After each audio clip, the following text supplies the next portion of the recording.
and this is also awaiting the court cases which are there in the High Court and the Court of Appeal. So we have a look at all of that, but let me begin with the IMF, who are worried about Kenya's plan to borrow 193 billion Kenyan shillings from the UAE. Kenya is planning to borrow 193 billion shillings from the UAE, and the IMF is not happy. It's like that friend of yours who you keep borrowing money from, and they hear that you're borrowing from someone else a loan that is way higher. So they are panicking and saying that this loan is costly to Kenya and it could hurt Kenya's plans, and therefore they suggest that Kenya goes for cheaper loans from the IMF. So IMF is not happy that we have other friends who want to borrow us more money in the total of 193 billion Kenyan shillings. The government, on the other hand, has reinstated part of the impeached Deputy President Rigathi Gachagwa's security detail, and this is even as he awaits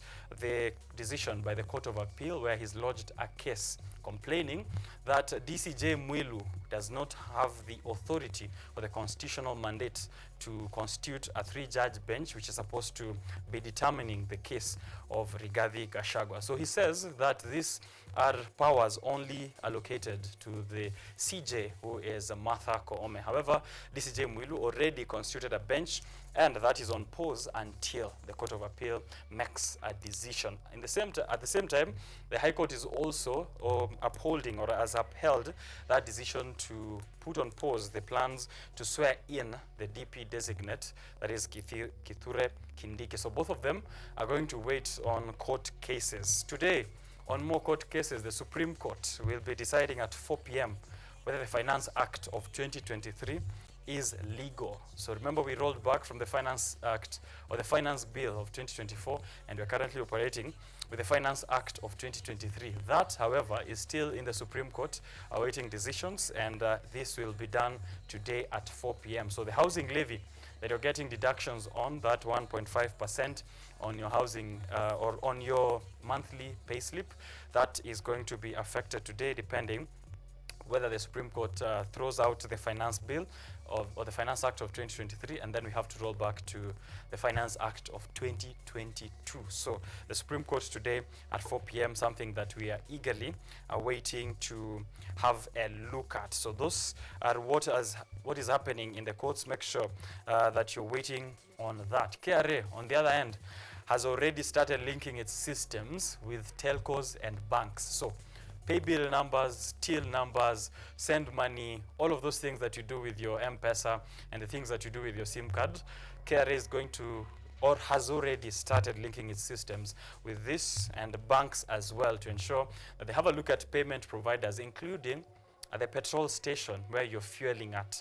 This is a bid for them to curb tax cheats, or those guys who are evading tax, and also to kind of monitor the transactions of Kenyans. So it's going to get tougher into the future. Every shilling that you spend, every coin that you save, every transaction that you make, KRA wants to have their eye in that. Remember, they already do monitor your social media to see whether you're affluent, whether you're flaunting, whether you're flexing, so that they see if that corresponds to the tax that you provide or to your tax return. So the KRA is going after that, and President William Ruto promises to continue with these efforts regardless of the names that we Kenyans, or that Kenyans at large, are nicknaming him, including Zakayo, which he is very, very aware of.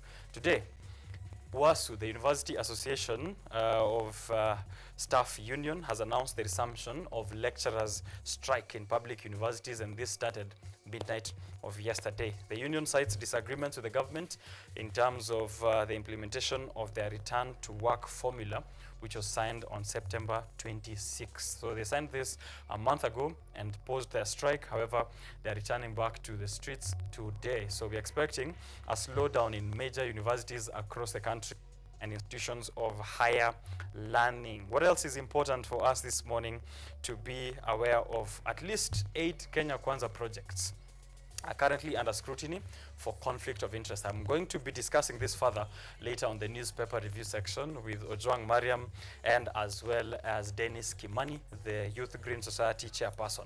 These are some of the projects which, under the Kenya Kwanza government, are in scrutiny for the conflict of interest. And I have the culprits, the people who are responsible for this conflict of interest, and this is a breakdown of the projects and figures. I'm going to do a quick rundown, and then we will later on be discussing this in detail after we kick off the show. President William Ruto's Weston Hotel has secured 37 tenders worth 57 million shillings, the highest number awarded to a single entity on public procurement portal. Deputy President Gachagua, or Rigathi Gachagua's sons, Keith and Kevin, are linked to a firm involved in a 3.7 billion mosquito net tender. This is the same firm that led to the Global Fund cancelling a similar contract over the conflict concerns. So DP Gachagua's sons, Keith and Kevin, have a firm which was allocated 3.7 billion in terms of mosquito net tender. I wonder who receives mosquito nets anymore in the Republic, but that's the second one. We have Silas Kibet Simatu, who is a majority shareholder of Amaco Insurance, where President William Ruto has a stake. He's been appointed to the Digital Health Agency, which is among the institutions involved in the controversial contract with Safaricom to implement our digitized healthcare systems under SHA. This is worth 104 billion Kenyan shillings. Mary Wambui Mungai has companies which have also been linked with tenders worth 6.8 billion, and this is in tenders from the Kenya National Trading Corporation for maize and rice. She's recognized as a political mobilizer of President William Ruto. So those are people linked with William Ruto. Chepkurui Cons, the owner of Shovels and Trowels, is one of the two companies which have been awarded a tender for Outer Ring Road and Uhuru Highway footbridges. I'm sure if you've gone to the CBD, you've seen the works which are happening at the Uhuru Highway footbridges, and also all the way to some of the roads which are linking there. So it's been awarded to Chepkurui Cons, who secured a 1.1 billion contract on the same, and he is Chepkurui, she is married to Member of Parliament from Belgut by the name of Nelson Koech. We have Mwende Gatabaki, finally, who is the wife of President William Ruto's economic advisor, David Ndii, a director of a company by the name of Apero Limited, which is part of that Safaricom consortium, which has been awarded a tender of 104 billion shillings to digitize our healthcare system. That is not counting Adani, who have also secured a couple of deals. And according to Ojwang, as always, Adani is Indian, but the owner is Kenyan. So we'll have a discussion on that as well, even as the courts put a pause on that deal between Adani and Ketraco to upgrade our transmission lines all across the country. So we're waiting a lot of determinations. It seems like the past 2 months, most of our concerns or most of the stories coming out of our republic have been in the courts. Most of work is happening in the High Court. There's stuff happening in the Supreme Court, the Court of Appeal. So all our eyes are in the courts to see whether justice will really be our shield and defender. We are going to have a discussion on all of those issues from the political front, from the business angle, and also conflict of interest to see exactly how we get ourselves out of this situation. Remember, as I said, there's also a strike. So if a university student out there na unapanga kwenda class, tuambie kama there is anything happening wherever you're at. Kenya Power has recorded a profit for the first time in a while, and this is a profit of 30.8 billion for the period ended the financial year 2023 and 2024.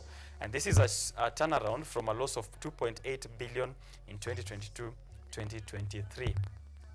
I just want to point out that just before Adani came to ink a deal, or to try and ink a deal between KAA and them for the upgrading of our airports across the country, suddenly our airports made a profit turnaround that same year. And this is also reflected here in the latest from Kenya Power, where suddenly when we have Adani in the country, they are recording a profit. So what is fishy here? What can't we see in between the lines, as Ojwang always tries to remind us on the discussions, that we should be looking at what is not being communicated in this news that we are receiving. So we'll have a look at that as well and see who's being fooled. Or is it really true that Kenya Power, even with the nationwide blackouts which have been experienced since last year, they have made a 30.8 billion profit. Wait to see and to find out exactly where the truth lies. Finally, just a bit, Kenyan shillings, or the Kenyan shilling is holding steady against major currencies, including the US dollar. This week, it started trading off at 129 Kenyan shillings. So you can buy USD at 129 shillings and you can sell yours at 128 shillings.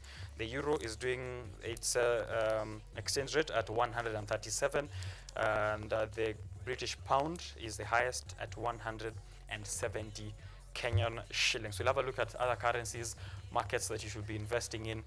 Money market funds that are performing well this year. I have a look at those numbers. I actually have a very large infographic courtesy of the Business Daily, and also other places where you can invest as we wait on to see what you will reap for the 2 months which are remaining towards the end of 2024. So those are intense discussions. We have 2.5 hours to go for those. So make sure you give us your feedback, your opinion, and your reactions on KUTV Kenya.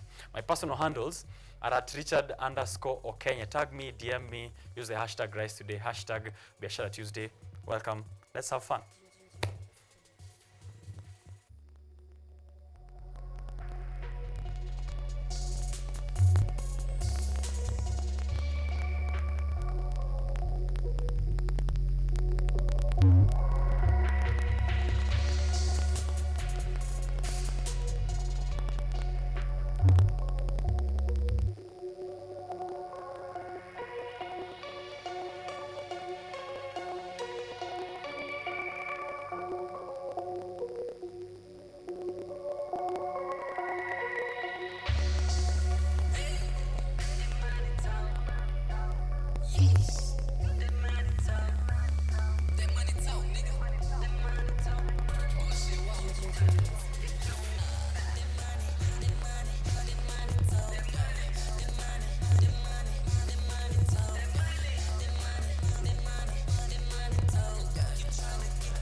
Okay, it's time for the roads, and it's important to know what it's looking like for you before you go out to work or you go out for business. So kama uko huko nje, it's the end of the month. Kama mmelipwa, I'm sure that you've fueled your cars, and there's probably a lot of traffic wherever you're at. Please give us that information and alternative routes that people can use. I'll give you more from my side as well. Your commuting experience, traffic information, transport conditions in the city, and the environs, that is in Nairobi, Kenya. But kama uko kwingine, tuambie kuna kaaje for traffic and road updates. I'm getting this from Kenyan Traffic, the Motorist Association, and also Ma3 routes.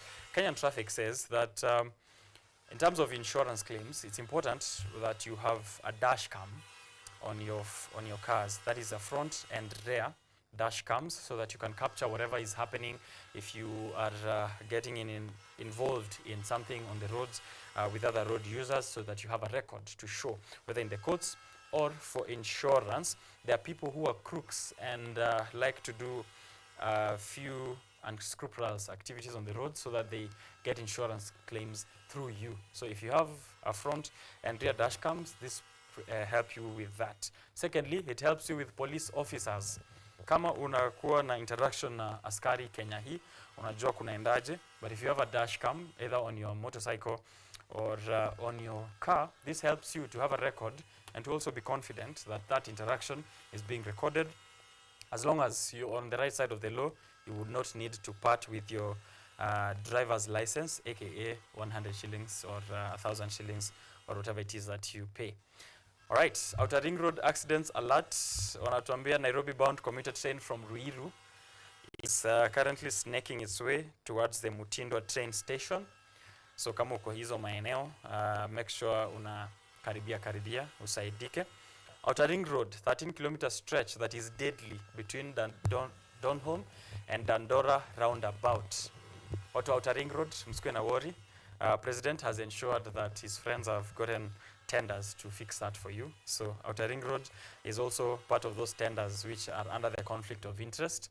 And we've read that there is a footbridge being constructed at that Donholm interchange and the Dandora roundabout. So beware of that. If you're planning to use Outer Ring Road, use it. It is moving smoothly as far as here they can see. Dandora roundabout to Airport North Road junctions kunakaa smooth. So kama una join Mombasa Road na unatumia the Airport North Road, that junction kunakaa vizuri. Outer Ring Road kuko sawa sana.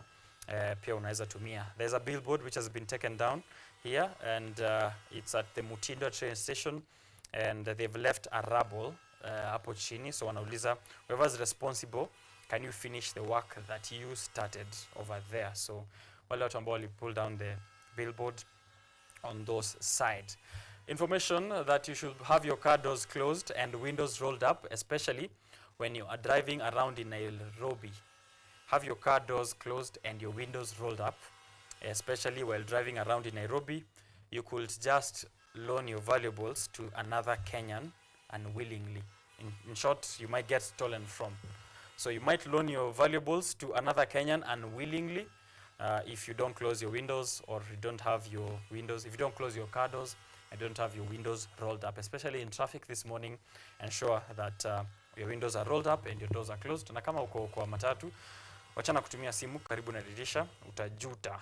All right, that's the information we have there. Kenyan Transporters Association also has something for us here, and they're saying that they will be not paying the Busia County truck entry fees because it's illegal and it's unconstitutional and null and void. They've released a statement here as the Kenya Transporters Association, saying that they've urged all the transporters to defy this, that it's not under the county government of Busia, but it's under the jurisdiction of the national government. Busia County, why are you overtaxing, or why are you introducing entry fees for truck drivers if this is not under your domain? So they've released a statement here, and we'll see whether other stakeholders in the transport industry have something to say. There was demonstrations yesterday in Ololunga on Narok Road. It was impassable, still impassable today, as they are trying to rectify the situation. I'm receiving a video here on Twitter. Now they're reposting it on my timelines as well. So kama uko Narok, atuambie pia if there is returned to normalcy. In Meru, Chuka, university students also came out yesterday to protest against the killing of one of their own. Roads were impassable and police were involved there in a chase. 3 police officers reportedly injured as those students took over the police vehicles, and that case is being followed up. Let's see what happens today, and we'll give you, of course, more information on the roads and definitely surrounding that story. Nini inafanyika mahali ulipo? Thika Road looks smooth. Surprisingly, it's end month, but it's smooth all the way to town. Receiving information, nothing even on Globe roundabout. Mombasa Road traffic as always, but at the North Road Airport Junction, kunakaa salama sana if you're joining in, and nothing else elsewhere. So let me know alternative routes na mahali ulipo. For this, at this point, I'll just take a short break, take a cup of water, and then see what the news reporters in KUTV newsroom have prepared for us. What's happening in our borders, outside of our borders, US elections, how's that going? The elections are in a few days, so who is ahead in the polls and who is lagging behind? And then we can get back into the business of the Republic of Kenya. Welcome to Biashara Tuesday. Don't go too far.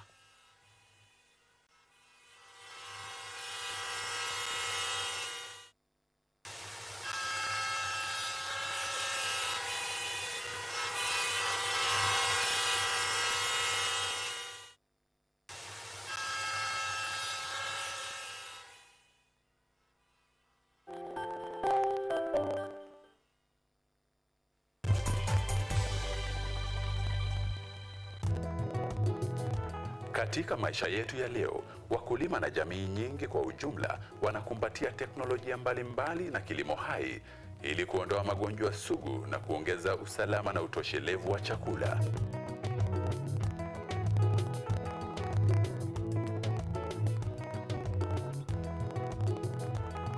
Mbolea asili imepunguza asidi kwenye udongo na kuongeza mavuno chungu nzima.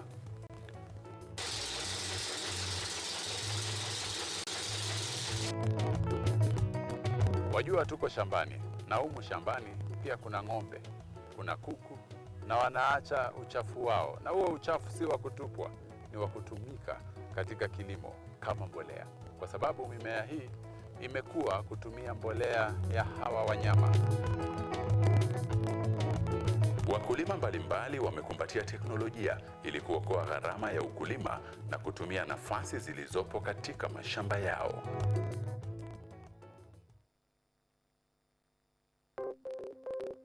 Maelfu na maelfu ya wahamiaji wakiwa na watoto kutoka nchi za Amerika ya Kati wanaendelea kuwasili kwenye mpaka kati ya Marekani na Mexico. The folks are going.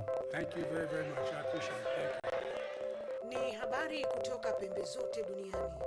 Pipopasi vuguvugu, Pipopani idea. Sazidi ananyonya, hanyonyi vizuri, anakuwa hayuko comfortable. Jeshi la Jamhuri ya Kidemokrasia ya Kongo linapambana na waasi wa ADF. Kwa sasa wanatoa wito kwa mashirika, makampuni na vile vituo vya uchukuzi. Mambo mengi yatakwenda kama yalivyopangwa. Hapa ni kuna mmoja wa viongozi wa chama cha wavuvi katika eneo hili. Zaidi tunajaribu kuwapa chanjo ili ina boost ama inanyanyua kinga ya mwili. Hiyo inaenda kupelekea kupambana na virusi. Ni Duniani Leo, Jumatatu mpaka Ijumaa, moja kwa moja kutoka VOA Swahili, Washington DC.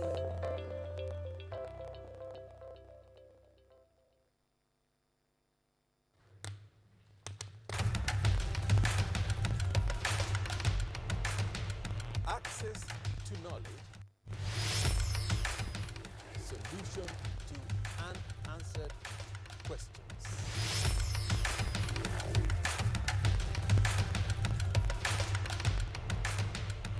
Guidelines to pursuing your rights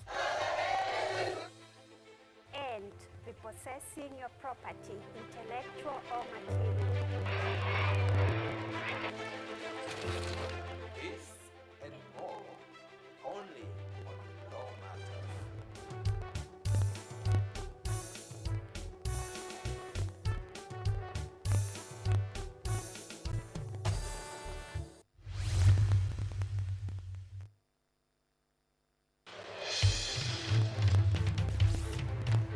Tunachimba hadi mizizi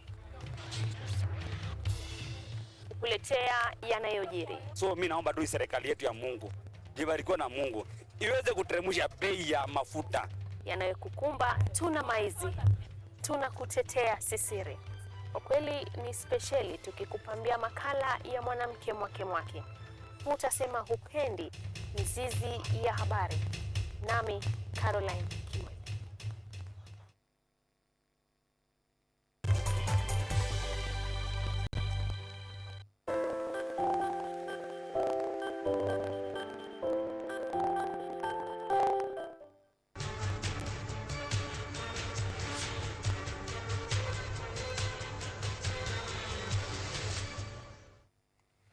All right, welcome back and thank you for staying with us. And if you're joining us for the first time, this is Biashara Tuesday. We're about to give you updates from the world and all across the Republic as well. From KPSEA to the elections in the United States to the sacking of Manchester United's coach Erik ten Hag. These are the updates coming out of KUTV's newsroom.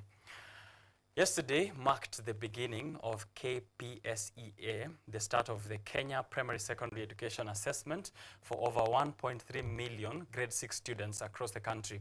This year's exams, conducted under the CBC, competency-based curriculum, are happening in more than 32,000 centers nationwide and will continue through Wednesday.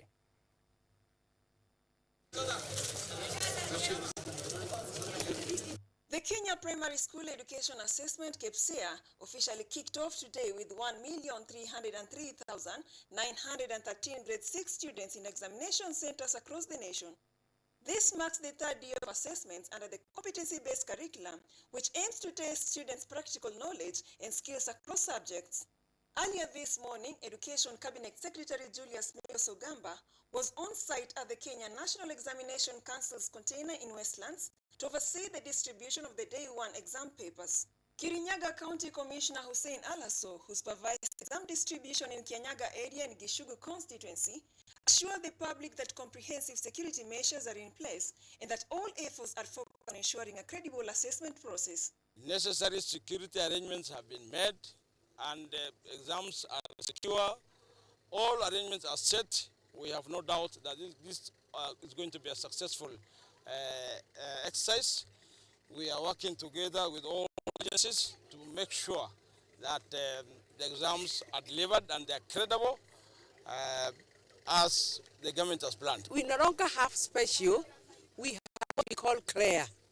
Here we have KEPSEA and CLARE. CLARE is for the special children. Our candidates are ready, our center managers are ready, and the teachers are also ready. This is an assessment, so we want to see how much the learner has achieved so far. No, our learners are safe, and every time they are in school, they are safe because the teachers are there. So we don't need the police officers for this exam. Meanwhile, in Narok County, 5,133 candidates sat for the assessment in 91 centers. Our learners are ready for the assessment.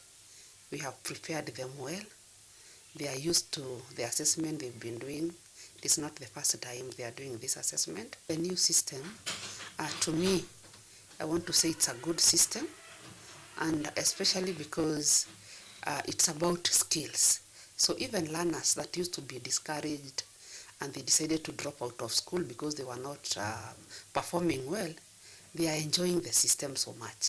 For day one, students have tackled English and mathematics with a clear focus on gauging the understanding of core subjects. Parents, teachers, and the community have been encouraged to support the students throughout this examination period. Brenda Nyongesa, KUTV. Well, as that kicks off, we are wishing them all the best, all the 1.3 million grade 6 students. And if you have a student you'd like to, of course, pass your regards to or wish them the best, do so on the comment sections, and we'll definitely pass that message along. Elsewhere, President William Ruto has stated that the Kenya Forest Service, KFS, will no longer rely on exchequer, but will rather depend on internally generated resources. While presiding over the pass-out parade of the Kenya Forest Service Inspector Cadets and Forester Trainees course at NYS Gilgil, Nakuru, the head of state urged the freshly graduate officers to be careful not to taint their careers with integrity shortcomings.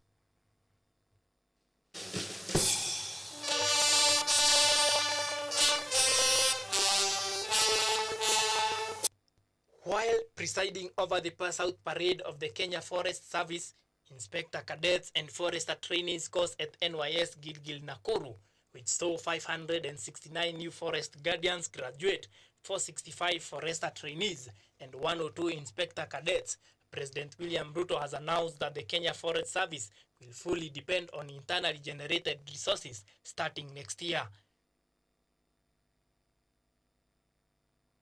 President Ruto pointed out that they have a responsibility to ensure that forests are respected, protected, and enhanced for sustainability and future generations. He congratulated the service leaders, stating that illegal logging and other criminal activities around Kenya's environmental resources have reduced.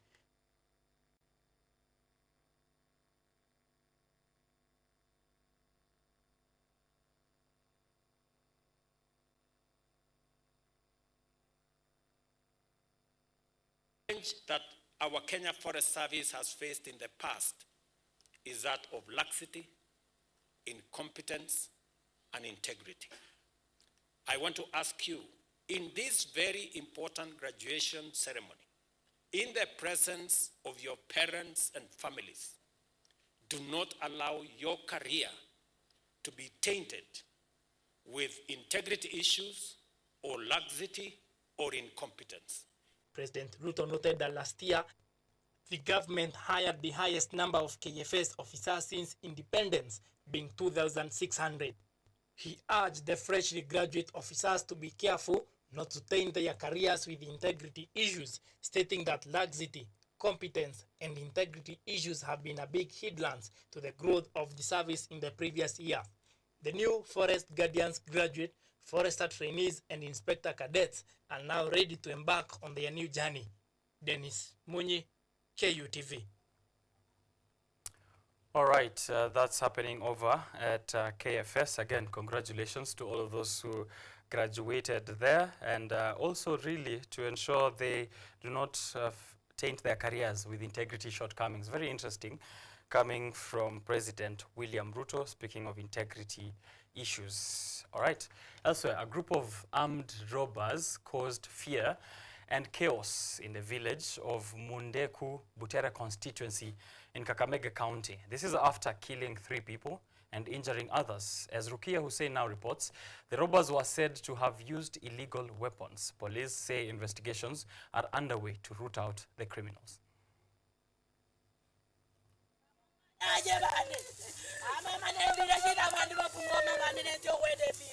Residents of Mundeku Butere constituency in Kakamega County are angry and in fear after robbers who had weapons had decided to enter the market in Mundeku, where they robbed and killed 3 people, leaving others badly injured.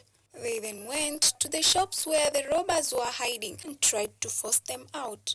The robbers refused to leave and the residents called the police for help. Unatetemeka, unajua tu ya kwamba kesho pengine hautakuwa.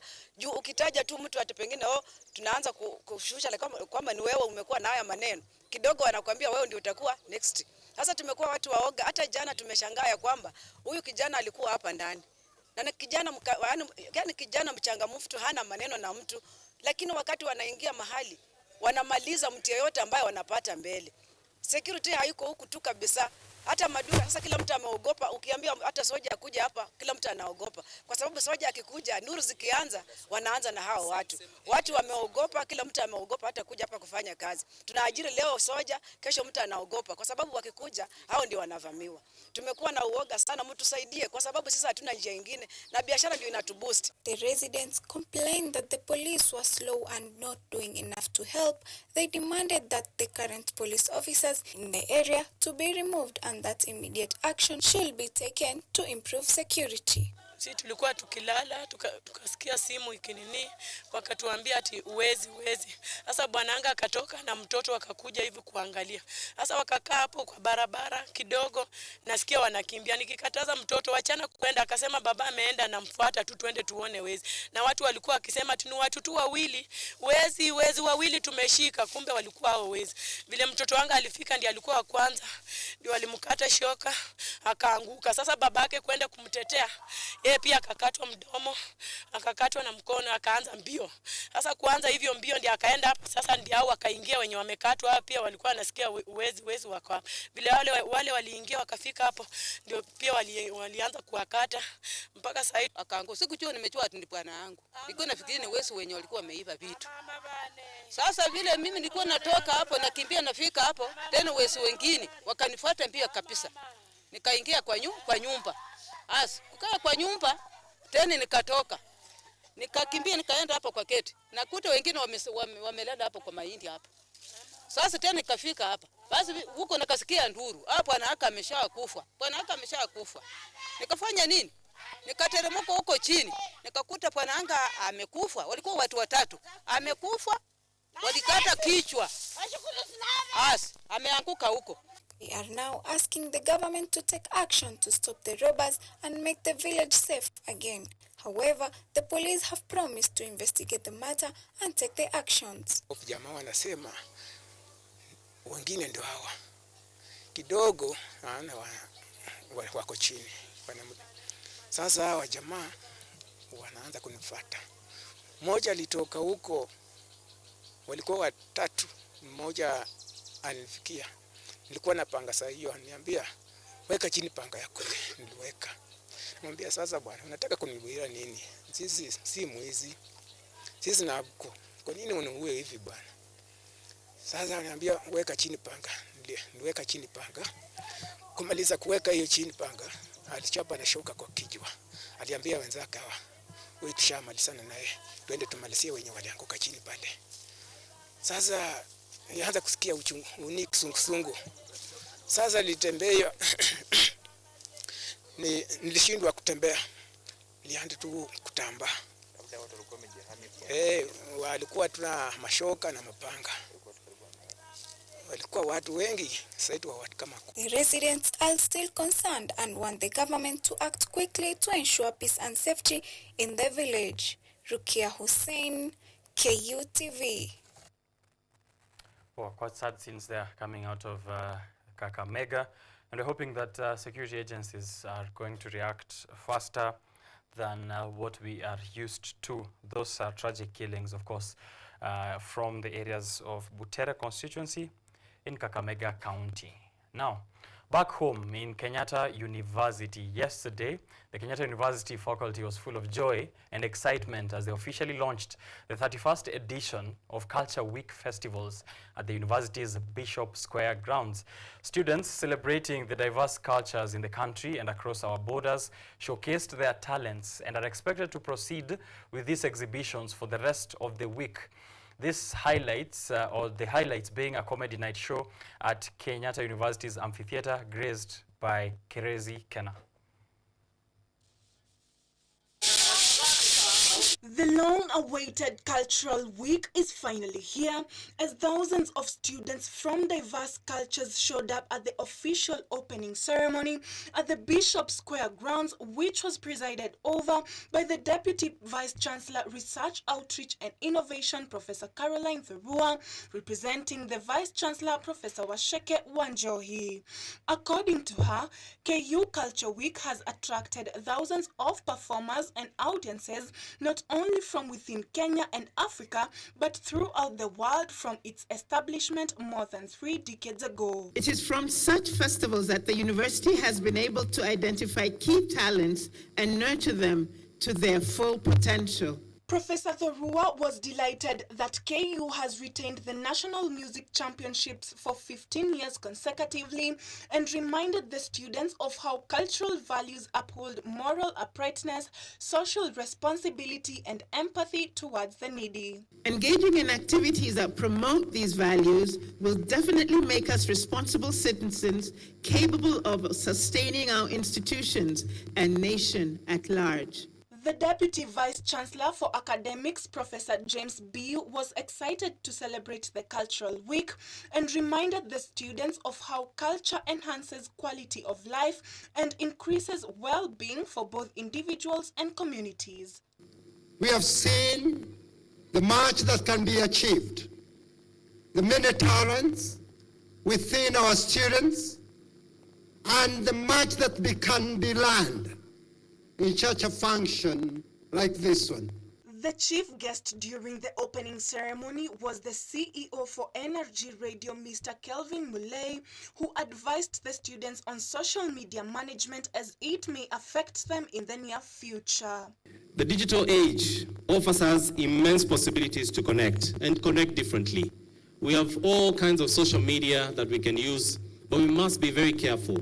What we post, how we post, is it authentic, is it not? I interacted with the Nigerian and Chinese culture and gave us some details from their culture. What you call ugali is what we call swallow. So it means you are going to use your hand, you touch the soup and you eat. Then we will have jollof rice.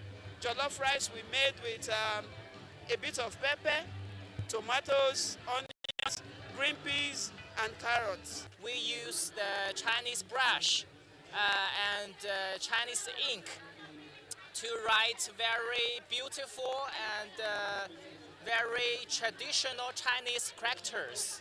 Diverse cultural experiences, performances, and celebrations, making it an enriching and memorable event for all. Emma Mwangi, KUTV. Let's have a look at a bit of witchcraft. 3 elders from Kilifi County are being accused for allegedly bewitching a young man in Bungale, Magarini constituency. The elders have been forced to flee from their homes and are now blaming the Baricho Magarini police station OCS for failing to arrest the youth who are allegedly harassing them. Let's take a look.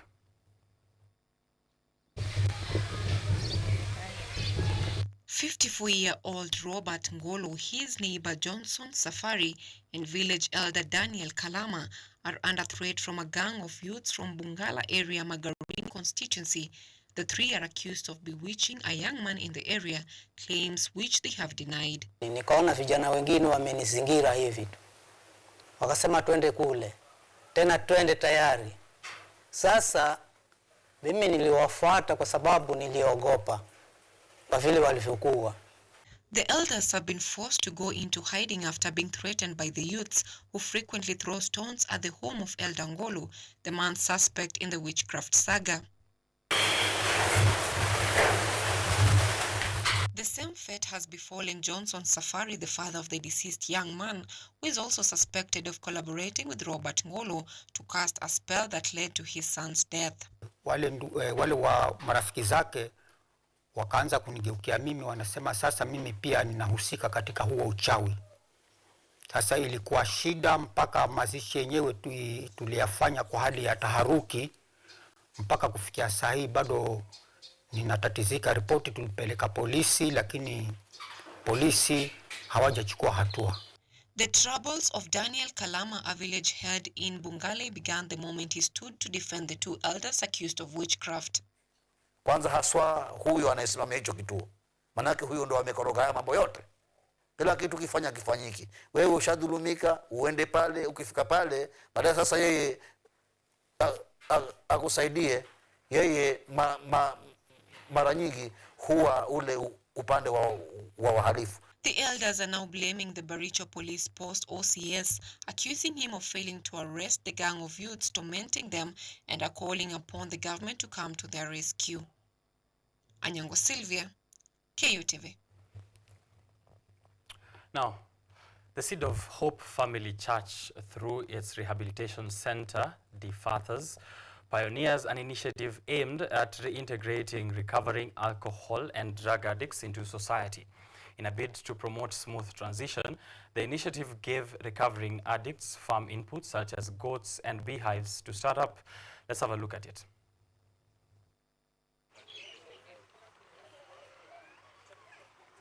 A lovely story of a new beginning plagues the Seed of Hope Church through its initiative that aid recovering addicts. This comes through its donation of farm inputs to individuals ready to be integrated back into society. Wamefanyiwa rehabilitation na wao tunawaweka busy. Kwa nini? Tunataka wapate nyuki, wapate kuku, wapate mbuzi. Kila mtu akitoka rehabilitation yetu lazima awe na mizinga kama 3, awe na mbuzi, awe na kuku, awe na sungura. That person hata akienda nyumbani is a busy person. The Church Bishop John Mwangi reiterates that through family therapy, individuals from rehabilitation centers are better prepared to reunite with their families as well as bond over farming activities. Ile ambao wamefanyiwa rehabilitation na wao tunawaweka busy. Kwa nini? Tunataka wapate nyuki, wapate kuku, wapate mbuzi. Kila mtu akitoka rehabilitation yetu lazima awe na mizinga kama 3, awe na mbuzi, awe na kuku, awe na sungura. That person hata akienda nyumbani is a busy person. Jeremiah Moriongi, a beneficiary of this noble cause, states that through the program he will be able to sustain his living and further encourages those who haven't started to abstain from drug abuse. Na nimeona matumaini mengi tangu niingie. Nilikuwa natumia drugs zile za kunywa pombe na drugs zingine za kula mila. Imenieneza vizuri kwa sababu nimeachana na hizo vitu, na hizo vitu nimeachana nazo, na hizi mbuzi tunapewa siku ya leo ni mbuzi mzuri, itanieneza nikuwe kimifugo. Mary Mawera, also a beneficiary of the program, further explained that being idle is a major cause of drug abuse, and through projects such as these, more youth will engage in meaningful practices. Wanaandika wanajihusisha kwa hizi drugs juu ya kukua idle. So wakiingia waingie kwa project kama hizi, wakuje kwa farming, tukuze mbuzi, tukue mbizi, hatutakuwa na shida ya pesa. Na hawatapata hiyo wakati ya kutumia hizo ndawa. So naweza ambia young generation wakuje tujihusishe na hizi vitu, tulime na tutakuwa na pesa yetu na maisha yatakuwa poa. Through this initiative, beneficiaries are not only promised productive, time-consuming activities through farming, but also a means of livelihood that will enable them to sustain both themselves and their families. James Baraka, KUTV News. So now elsewhere, Africa loses nearly $90 billion annually to financial crimes linked to corruption, tax evasion, environmental crimes, and much more. But an initiative is training journalists to follow the money and expose how these crimes are connected to other illegal activities. For VOA, Senano Tord reports from Accra. Reporter Jessie Olamorris prepares for her latest assignment, covering human rights for the media outlet Yen in Ghana. Her coverage on migration, street hawkers, and homelessness helps expose gaps in social policies and inspires advocacy. I've always wanted to be the voice of the voiceless, speak for people who cannot speak for themselves.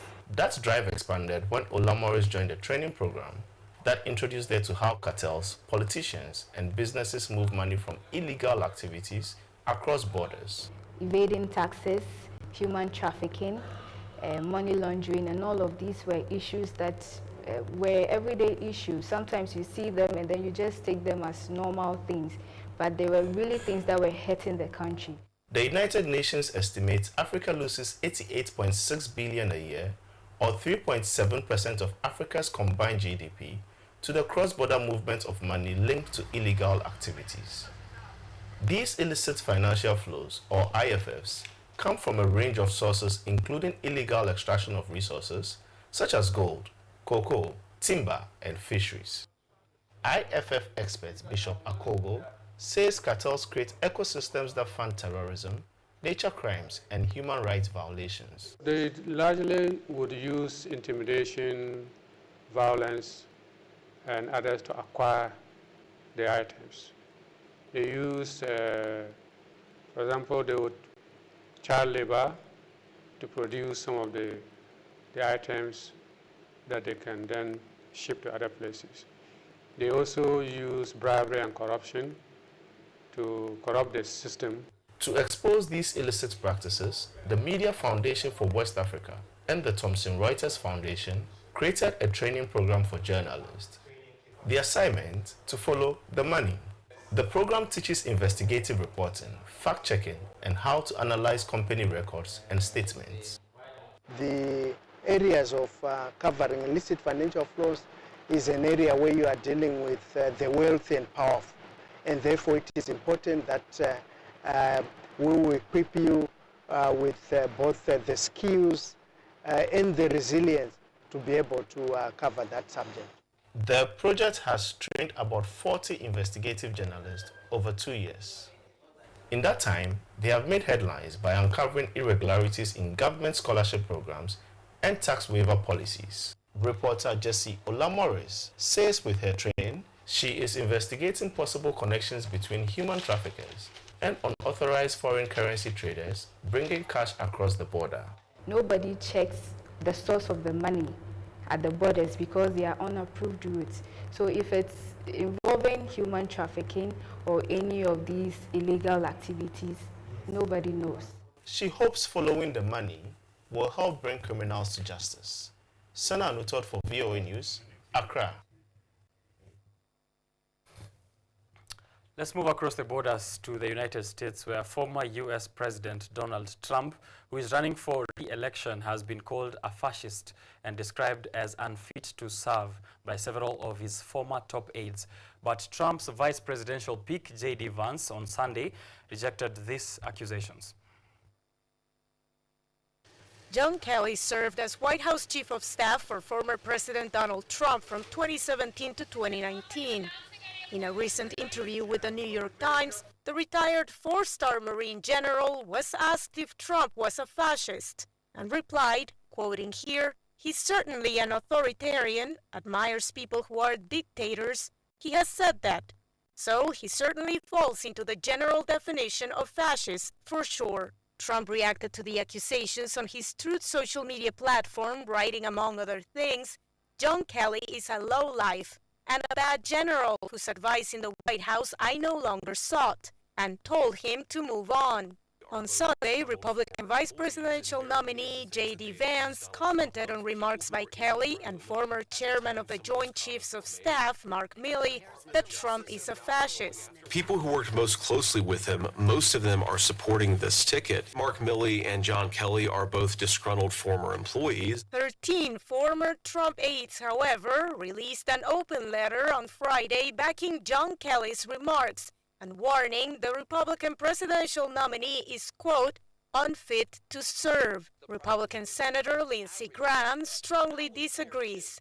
I was around him. I don't think he's a fascist. I thought he was a very strong president at a time we needed a strong president. I think he will be a strong president to get this country back on track. Targeting battleground voters, the Democratic presidential campaign of Vice President Kamala Harris has been running an ad with audio of John Kelly's remarks. Harris herself hasn't shied away from voicing similar concerns. Donald Trump is increasingly unhinged and unstable. And in a second term, people like John Kelly would not be there to be the guardrails against his propensities and his actions. Independent Senator Bernie Sanders, who supports Harris's bid for the White House, was asked Sunday on NBC's Meet the Press whether he believes Trump is a fascist. I don't like using those words, but clearly he has a strong tendency to authoritarianism and to undermining American democracy. The controversy comes as both presidential nominees prepare to wrap up their campaigns. Trump campaigns in battleground states later in the week after a Sunday rally at New York's Madison Square Garden. Harris is also scheduled to visit all swing states in the coming days. She will deliver a, quote, closing argument to voters near the Washington National Mall on Tuesday.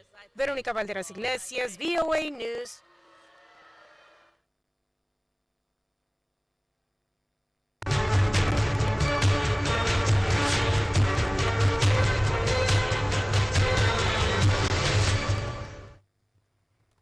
All right, that's what we had for you this morning. Thank you to all the reporters from KUTV's newsroom for bringing us those updates from Kenya and, of course, across the borders. We finished off with Kamala Harris and Trump, who are currently deadlocked, actually. I'm just looking at the latest polls, courtesy of New York Times and Siena College, or the Siena National Poll, and they find that they are tied currently at 48% each. So if voting was to happen as of 3 days ago, when this poll was done, they would tie at 48%, and they are struggling to edge over each other. The polls have never been this close, according to the New York Times.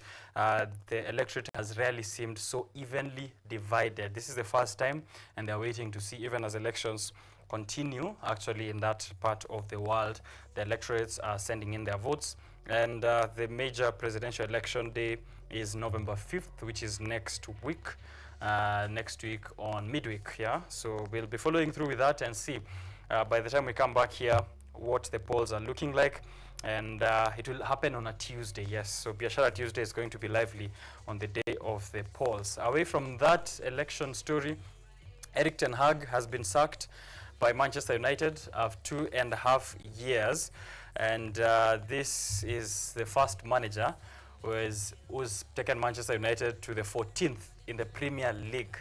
So he's been sacked even after getting the Carabao Cup in 2023 and the FA Cup in 2024. So we have an interim head coach for Manchester United by the name of Ruud van Nistelrooy. It's quite a mouthful.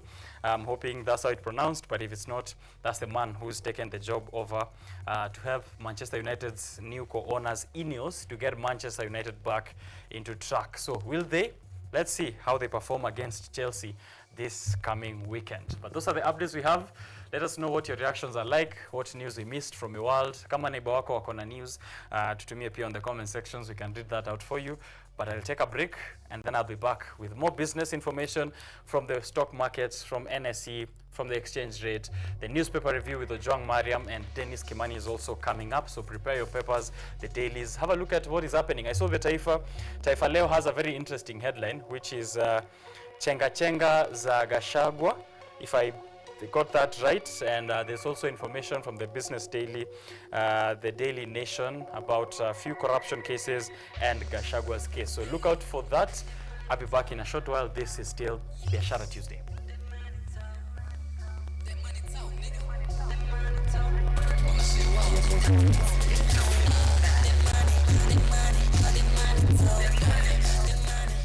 Ni programu inayokupa fursa ya kutizama video zozote pindi tu unapokuwa na nafasi. Hadithi za kukupa motisha, drama, maisha ya vyuo vikuu, teknolojia, masuala ya jamii, kuzuru maeneo tofauti, spoti, burudani na zaidi. Pata programu ya Lola sasa kwenye rununu yako kwa yote unayohitaji.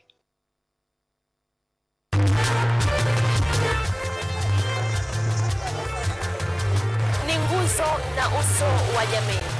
Kupanda shuka, akawa tuzo. Ukakamavu wake, ukatii na kumfanya mwenye bidii. Kwa machozi na makeke, akabaini jinsi ya kuwini. Huyu ni mwanamke ngangari kwa jinsi alivyo ng'ari-ng'ari. Mimi ni mwanamke mwake. Usikose kutazama kipindi cha mwanamke mwake, nami Caroline Kimwele.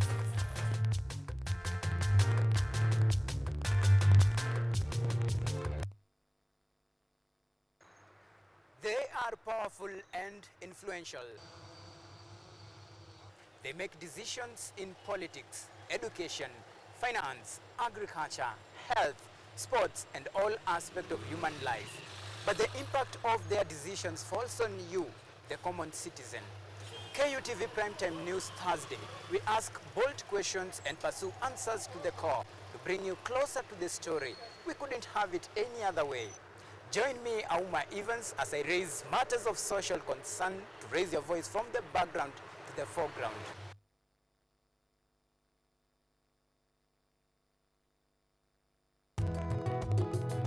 Katika maisha yetu ya leo, wakulima na jamii nyingi kwa ujumla wanakumbatia teknolojia mbalimbali na kilimo hai ili kuondoa magonjwa sugu na kuongeza usalama na utoshelevu wa chakula.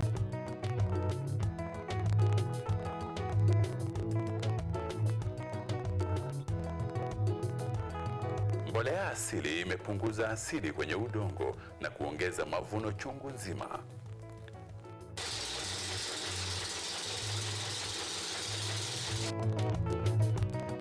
Wajua tuko shambani, na humu shambani pia kuna ng'ombe, kuna kuku, na wanaacha uchafu wao. Na huo uchafu si wa kutupwa, ni wa kutumika katika kilimo kama mbolea. Kwa sababu mimea hii imekuwa kutumia mbolea ya hawa wanyama. Wakulima mbalimbali wamekumbatia teknolojia ili kuokoa gharama ya ukulima na kutumia nafasi zilizopo katika mashamba yao.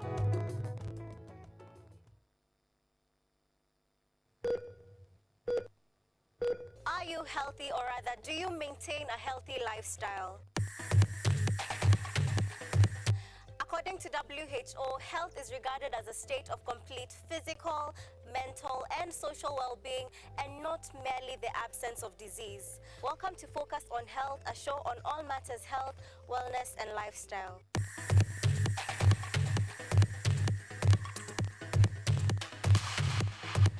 On this show, we cover a wide variety of topics inclusive of, but not limited to, dental, optical, mental, reproductive health, and so much more. Join me, Joy Bofenda, every Thursday at 7:30 p.m. on KUTV for compelling insights and discussions on all matters health. See you then. Focus on Health, your weekly dose of health and wealth information on KUTV.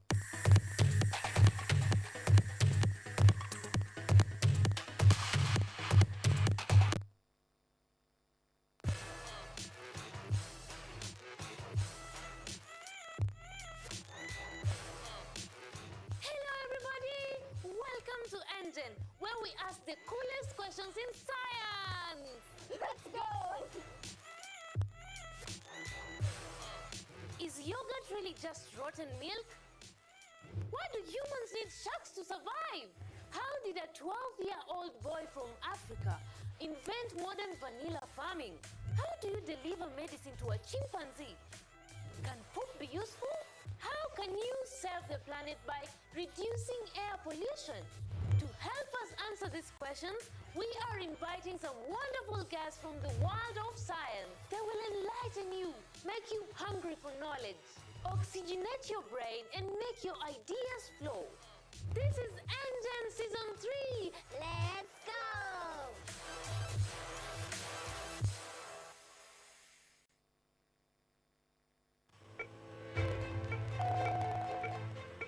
Imagine a world where you are empowered to take charge of your health, where you are well informed about the latest advancements in healthcare and understand the policies that impact your well-being.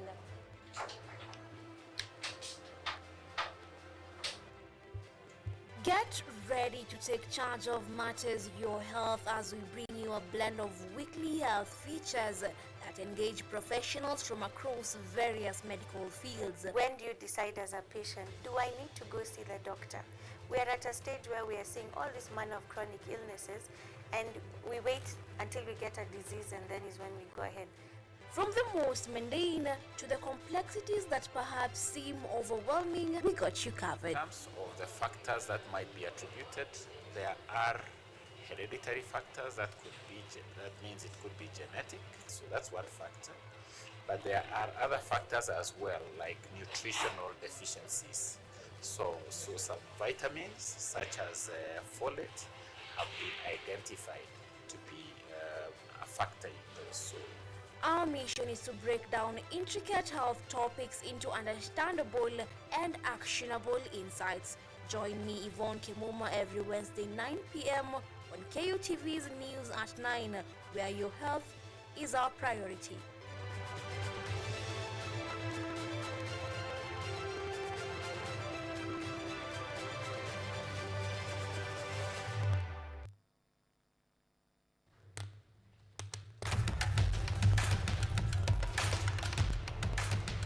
Access to knowledge, solution to unanswered questions.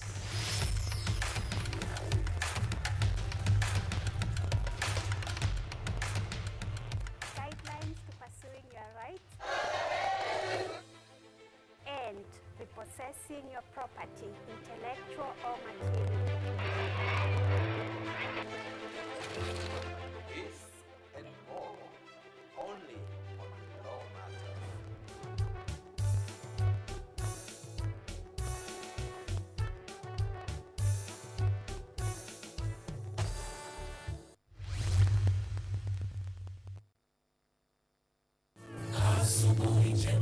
The fear of the Lord is the beginning of wisdom. The Bible says, when he spoke, then he spoke a parable to them, that men always ought to pray and not lose heart. Christ says, I stand in the door and I knock. Whoever hears my voice and opens, I will dwell with him. Like the moon, I will fade, but like the star, I will rise again. And though I fall, be rest assured that I will rise again. Go to the hospitals, tell them that God will heal them. Go to the prisons, tell them that they'll be free. Go to the crusades and tell people that Christ is coming, and sooner than the word itself, the second advent is imminent.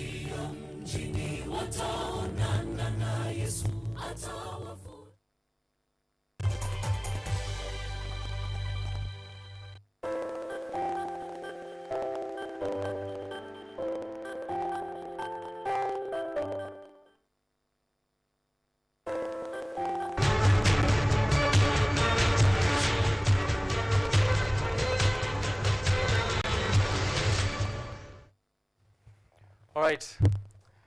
It's a bit of a change because we're getting into the newspaper review section. Welcome to Biashara Tuesday. If you're joining us for the first time, do let us know where you are tuning in from. I already see a couple of people, or I have been seeing a couple of people sending in their messages. I'll begin with my programs controller here at Kenyatta University Television Station, who is Boniface Otieno anasema good morning all, alafu wish a good day. Good morning to you too, and good morning to everyone else who's tuning in to the show. Let me have a look at my X account. I've seen Kiptum Oliver, Wamoya Brian, and Fred Ngala. Those are friends of mine tuning into the show. Tag me at Richard_Okenye at KUTV Kenya. Ukienda pale, I'll be able to see what you are saying. I have with me Dennis Kimani and Ojwang Mariam as well to join us in this newspaper review section. Let me go through the headlines and then we can get into the details of what is there and the discussions and the opinions by the gentlemen. Let me start off with the Star actually. Kindiki's big test. Kindiki's big test to mobilize restive Gema behind Ruto. DP Rigath's removal has triggered disquiet in the Gema region, and it seems that the first assignment of the DP designate, if he gets into office, will be to mobilize a restive Gema region behind William Ruto. His overriding mission is to undo Gachagwa's damage. That's what the Star is calling it. And the question is political clout. That's in page 4 and page 5 of the Star. They have an interesting story on a relationship which they're calling a gay fling, which has exposed health dangers. A student's gay fling exposes health dangers. This is a story that is there on the front of the Star. And they have an image of a pride parade, if you know what a pride parade is. And it's on page 2 of the Star. The student's gay fling exposes health risks. Wow, we'll get into that story. That's a new one. We've not seen that in front of the papers. So I wonder whether it's time for this discussion. Has it arrived at our doorstep? We'll get to here. I have the Business Daily, so let me get that as well. KRA starts integrating tax systems with banks and telcos. Letters sent to chief executives is demanding systems link, not requesting.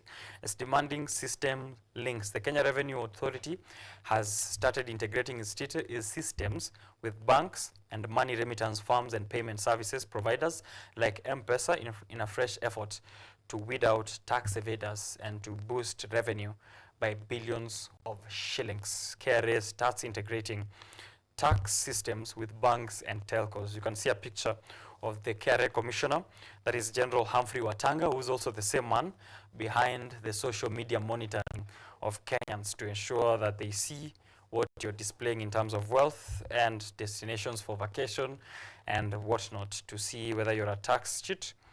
And this is the latest. They are making sure that pay bills are tracked. Taxing is done on betting. Taxing is done on the petrol station.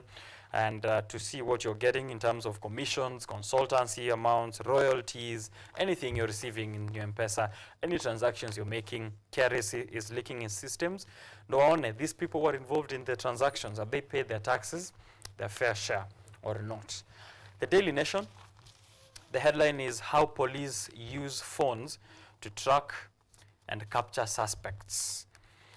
How police use phones to track and capture suspects, as you can see on the screens as well. A month-long investigation exposes how Kenyan police have accessed customers' sensitive call data records to identify crime suspects in breach of customers' rights privacy, and how telcos are now also colluding with those police officers to frustrate justice in cases where security agencies are implicated in the murder and enforced disappearance. This is a full spread on page 2 and 3 of the Daily Nation. And they've also shown here on page 2 and 3 the Subarus which are being used, unmarked police vehicles which are used often to abduct, track, capture suspects. And police have been the ones who are notorious in this investigation done by the Nation. We'll get into it as well. At the bottom of the Daily Nation, there is former President Daniel Moi, who's showing up for the first time here in a while. And it's because of an estate battle that is happening. A son of former rally driver Jonathan Moi, who has opened a new war in the fight for the estate of his late grandfather and Kenya's second president. He's called Mr. Frederick Kibichi. Mr. Frederick Kibichi, he wants to be made an administrator of this estate. The estate is worth 300 billion Kenyan shillings. 300 billion shillings empire that Mr. Frederick Kibichi, who's a grandson of Moi, wants to be the administrator of that estate. The Standard has a man by the name of Devani. Devani was extradited into Kenya to face charges of crime. And when he was extradited, actually, it happened on a Tuesday. I was right here reading that story from the Business Daily. And he's now walking free. According to the Standard, the headline is How Devani Walked Free from a 7.6 billion Triton scam. Key witnesses, including former Minister Kiraitu Murungi, refused to testify again in the case that has lost the country billions. Yagnesh Devani now walks free, the architect of oil deals, he has been on the run for 16 years in the UK, brought back to Kenya, and now he is free. On the side there is tension as Supreme Court rules on Finance Bill 2023 today, which will also involve the Housing Levy Act. So will it be scrapped and rolled back to the 2022 Finance Act? We are waiting to see the decision by the 7 judges of the Supreme Court, which is chaired by the President of the Supreme Court and the Chief Justice, Martha Koome. Will justice prevail, or will we just see other political decisions or politically motivated decisions also taking precedence? Those are the headlines this day. Let me introduce Dennis Kimani, the Youth Green Society chairman / president, and he's been away for a minute. I'm hoping that he's not been tracked because he's been very active and we've seen what has happened to him before. Lakini wacha tusikie amekuaje. Welcome back, Deno. Thank you. I am so glad to be back here. Yes. Today is a long day, but as long as yesterday was longer than today, we are happy to be continuing to live. Yes, life is the greatest gift, as they say. Yes. How have you been? Have been good. I've been working there at City Park. Things are looking good. Yeah. I'm also working on the impeachment of Gachagua because I am no part of that. All right. I want him to go home. Okay. Yes. And the impeachment of President Ruto? Ruto must go. Yeah, Chance. we are still working on them, both of them to go because Nikufa Makanga, Kufa Dereva. It's good that they cannot all die together. One must die before the other. Okay. But the other is on the same way. Okay. So there's no trouble for the people. It's a political death, just to clarify, because you never know who interprets what. So the political death of Rigathi Gachagua and the political death of President William Ruto is what you're speaking of. What about the tussles between you and the Nairobi County government for City Park? How's that going? It's going well. Kenya Forest Service has taken charge of the forest. Now the Kanjos have been coming out of the forest pole. But we are asking them that whatever they built in City Park, it was not their money. It was the taxpayers' money. Okay. So the drama and the push that they are bringing to us that they build the houses, that is still money for the public. So what we can do is that transition has been done and transfer. The only thing to do for Kenyan and the Nairobians, it is to make sure that the Kenya Forest Service has the forest. All right. That is the only thing we want. Kenya Forest Service is the one that you bet has the best resources and processes. Yeah, City Park is not a park. Okay. The only place that is a park, it's at the center where people stay. But deep down in the forest is dense trees and natural trees. So we cannot say that is a park. It's a forest. Okay. Yeah. It seems that the county government of Nairobi is not keen with parks. If you see what's happening with Uhuru Park, anything to say there? It's been closed for a while, and complaints from Kenyans. I think what I can say is that even Kenyans are afraid that if we overthrow the corrupt parishioner William Ruto, that the KDF will take and women will be raped, children will be killed. That is not true. If you look at Uhuru Park, what has happened in Uhuru Park, it is the work of the KDF. Because people were sleeping in Uhuru Park, they were going toilet there, before the expressway, trees were being cut. It was just an idling center. But now when you go there, it is very fresh, just because of the work of our Kenya Defense Forces. All right. Yeah. So Governor Sakaja should keep off the business of Uhuru Park. Sakaja is out there just to grab all the land, just like his master. All right, the Daily Nation, they know, if you could read us the headline and then, let us know of your first thoughts, because I noticed the phone you have, maybe you can also show us. I don't know if you're running away from being tracked or that's just an unfortunate incident or coincidence. But let us know the headline and then we'll get your thoughts on it. How police use phones to track, capture suspects. And this one has also, you have seen I think the standard, the Subarus. Yes, the Daily Nation. The Subarus are here on page 2 and page 3. Yeah, Daily Nation, Subaru. It's not a coincidence that I'm having this phone.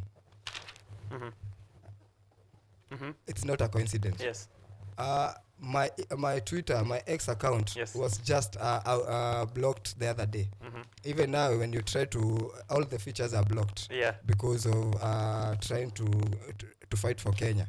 So I have been having a lot of calls, people trying to track my phone. My email are going down. So that's why I decided to use this phone for the time being. So wait, your X account is not active at the moment? It's not active. It is coming back slowly, but the features are blocked. Okay. Yeah, I cannot even retweet some things. I cannot even like. I cannot even text someone. That's how sad it is. Do you think it's Elon Musk or President William Ruto? It's not Elon Musk. It is this idol. What are we calling them? Bloggers of the government. You see, they reported your account. Yeah, I think they reported it. Okay. Yeah. Oh, right. Let's welcome a man like Ojwang Mariam to the show. I think what Dennis is saying is what should not be happening. We should not tire from being online. It is a fundamental right. It's not even a freedom. Freedoms come with a lot of responsibilities that hauwezi pitia hapa hivi. But unaweza pitia na kitu unaweza nona. But when we talk about things like right to life, there is nothing to debate about that. So right to information is still the same. Wakikufungia hiyo Twitter account ama wafanye nini? Emails ni mingi. Just open another one. Don't go offline. They know you hear that? Yeah. Don't go offline. Actually, I have a new Twitter and X account. It is called MCA Udhiru because I've decided to go for the seat. Yeah. Right, that's the way to go. That is because I saw other people vandalizing Safaricom home fiber routers, and it's because the police have been planted, or NIS officials are planted in Safaricom Center just to track people. Yeah. Don't fear them that much. Yes. You're doing your civic role and duty as a Kenyan. Okay. So when we talk about what the Daily Nation are saying, how police use phones. Just before we get into that one, just read us the standard, the headline on the standard, so that we clear off the headlines and now get into the details of both. How Devani walked free from shillings 7.6 trillion scam. Triton scam. 7 trillion. Yes. Triton scam. Go on, right. Yeah. So there is that scam, and we did actually read it here when the man was being extradited into Kenya to face, of course, crime charges. He's been on the run for 16 years, and the time that he got into Kenya, the case has been thrown out by the DPP. One thing about the Office of the Director of Public Prosecution in Kenya at the moment, is sure he is going to throw out a case. He is Igonga. Yeah? Igonga. Kila kesi. Nazigonga nje. Provided there are billion-dollar cases. Yeah. Today, if you as an ordinary mwananchi is caught with someone's egg, imekuja imetaga kwako na baraka, umekula yai, utafungwa kamiti miaka 7. You will be abducted from your homes at 6 a.m. with your children. Unawaambia hapo hivyo, like Boniface was telling his son, niletee kafulana, ambia mamako nimebebwa. As they are busy doing that, they are also busy freeing billion-dollar cases, people like Yegan. That is not what should be happening. Right. And the AG is silent. Do you know, I even don't know the new AG. Our most celebrated new AG. I remember during the appointments, we were so happy with that new face. We were just happy for that day. When she appeared about a certain case, everything changed. No one is even talking of her. Mtu hata tunaongelea sana ni DPP Igonga. kwa sababu kesi zake mingi zinatupiliwa nje. I want you to read us there, Joang, the quote from the quote that is there from one of the key witnesses, which is I believe on the right of the Standard, the front of the Standard there. It's quoted there about a man who could no longer provide evidence because he says he gave the evidence 16 years ago. It's under the quote marks there. Please read us. So it's about how Devani walked free from Yes. the 7.6 billion. And the quote from him, from the lawyer, Kiraito, is the former energy minister. From Kiraito Murungi, he's one of the key witnesses, Yeah, actually. the key witnesses. Yes. I support the pursuit of justice, but respectfully, I don't think this is a reasonable request. I provided my evidence over a decade ago. Where have they been? Why seek to recall me for cross-examination after all this time? Let me tell you something. According to the rights habeas corpus, yes, whenever you are charged, it should be written down on a charge book and an occurrence book, the OB. That is why Kenyans were angry, they're juicy. Yes, with the that Boniface Boniface Mwangi case. Mwangi's case has not been formally charged. Yes. When you are formally charged, all the evidence against you is collected and documented. So there should be no evidence missing in any given case because there will be no case. Yeah. And that way, there will be no justice. Justice should be innocent and naked. Ndio maana unaga hata mpaka pale Supreme Court wameweka a young boy, of which by the way inafaa itolewe. Even if justice is naked, I find a naked boy. Yeah, a naked boy. Hapana. That should not happen. So, when justice is not naked, haisaviwi. Okay. Unaona? So inaweza kuwa ako innocent huyu Devani. But how can we tell when we don't have that evidence? The man has been on the run for 16 years in the UK. Listen, we are talking about the justice system. Yes. It doesn't matter whether you are on the run or not. What matters is the evidence that is tabled before a judge or a presiding judge on that case. Yes. For him or her to be able to prove your case beyond or at least beyond reasonable doubt. Hapo ndio unaona mawakili wanaweza kutoa kwa kesi ya ati wewe ni gavana au umeiba mabilioni. Wanaweza kutoa hapo kwa hiyo kesi wakitumia hiyo story ya reasonable doubt. Hatukatai huyu amefanya hizi vitu zote. But we need each and every evidence. Okay. So shida hapa hivi watu tunafaa kukashifu ni bwana polisi ambao wamekuwa wakihusika na hiyo kesi. Right. Over any decade given. Because wewe ukitoka ofisi unafaa unaachia huyo mwingine na kuhand over any office means you have the instructions of power.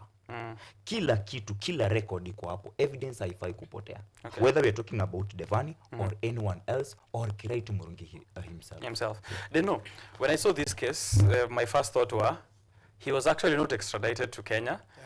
Kuna watu ambao wako na interest. How we know it goes? Kuna watu ambao wako na interest. There are billions of money here lost.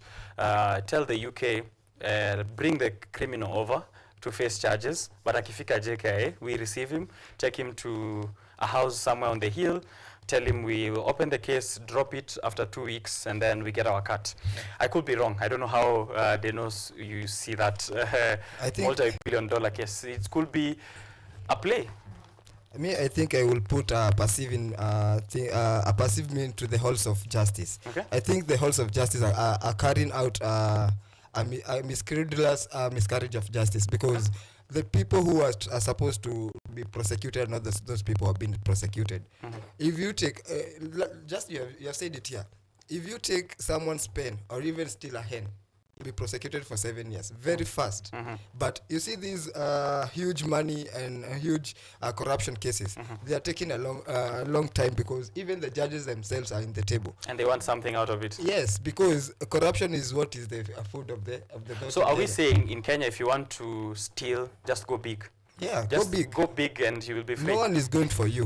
Because even yesterday, if you had a check on the Daily Nation, the faces of where Kenyan money was there. Yeah. A lot of people have money and they are spouses of the people in this government. Yes. So this money is being stolen and being taken behind doors to some people, and I feel there's a center bolt for this corruption. There's a center bolt, and that's why you see the center bolt is not being affected. But we want to tell the center bolt, we know that your name is Will I Am Lutol. That is his name, Will I Am Lutol. He's willing to loot everything, and that's the center bolt. Yeah, that is the saying center it's at bolt. the house on the hill. Yes. Okay. Because what I want to say is that he has like in 2 years he has no government.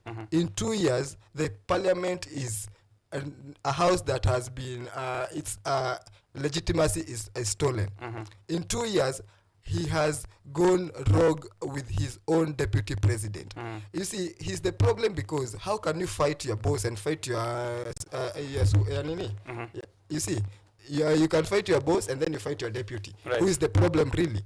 Anyway, I want to let us continue forging forward, because the most important things here are not even this corruption. Because there's a story about LGBTQ there, there's a story about corruption. What is the meaning of hustler? You chose it for yourself. Right. I wanted to point out, you mentioned that, you know, some of the people who have this money are people that we know, and we know the center bolt. Yeah. So at least I was looking at some projects here. I'm sure that Ojong, you've also had a look at those Kenya Kwanza projects, which have directly benefited President William Ruto. And Dennis Kimani amesema hapo ndio center ya mambo yote. Weston Hotel receiving tenders worth 57 million. DP Gashagwa himself, his sons receiving tenders za mosquito za 3.7 billion.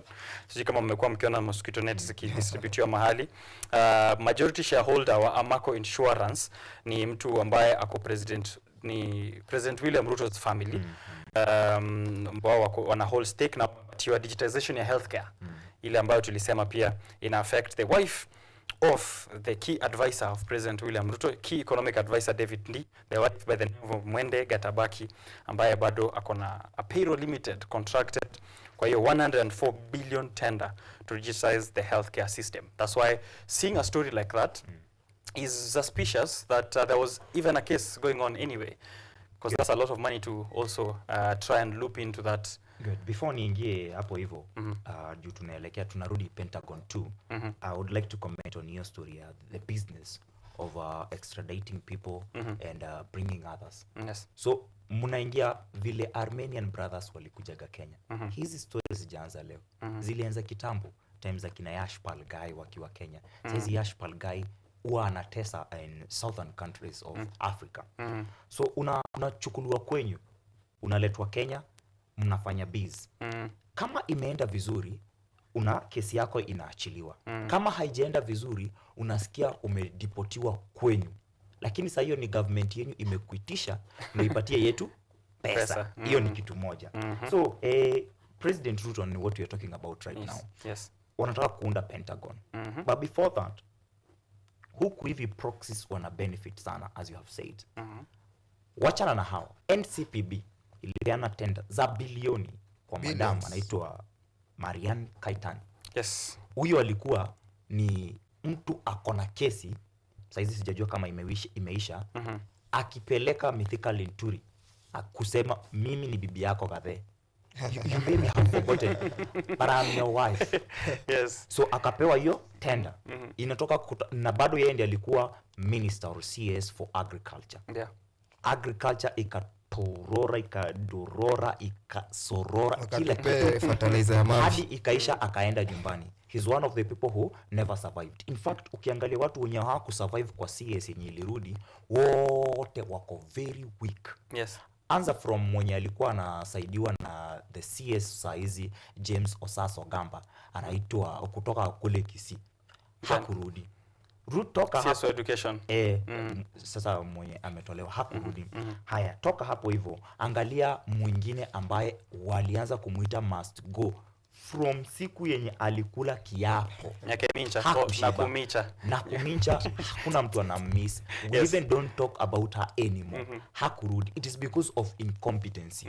Toka hapo ingia kilimo, mythical in Turi. Isipokuwa ni saizi unamsikia kuhusu ya kesi ya Matenda, hakuna mahali pengine umemsikia. Nimemwona huko kwa campaign anasema William Ruto is a amemdanganya. Is a liar, is a con man.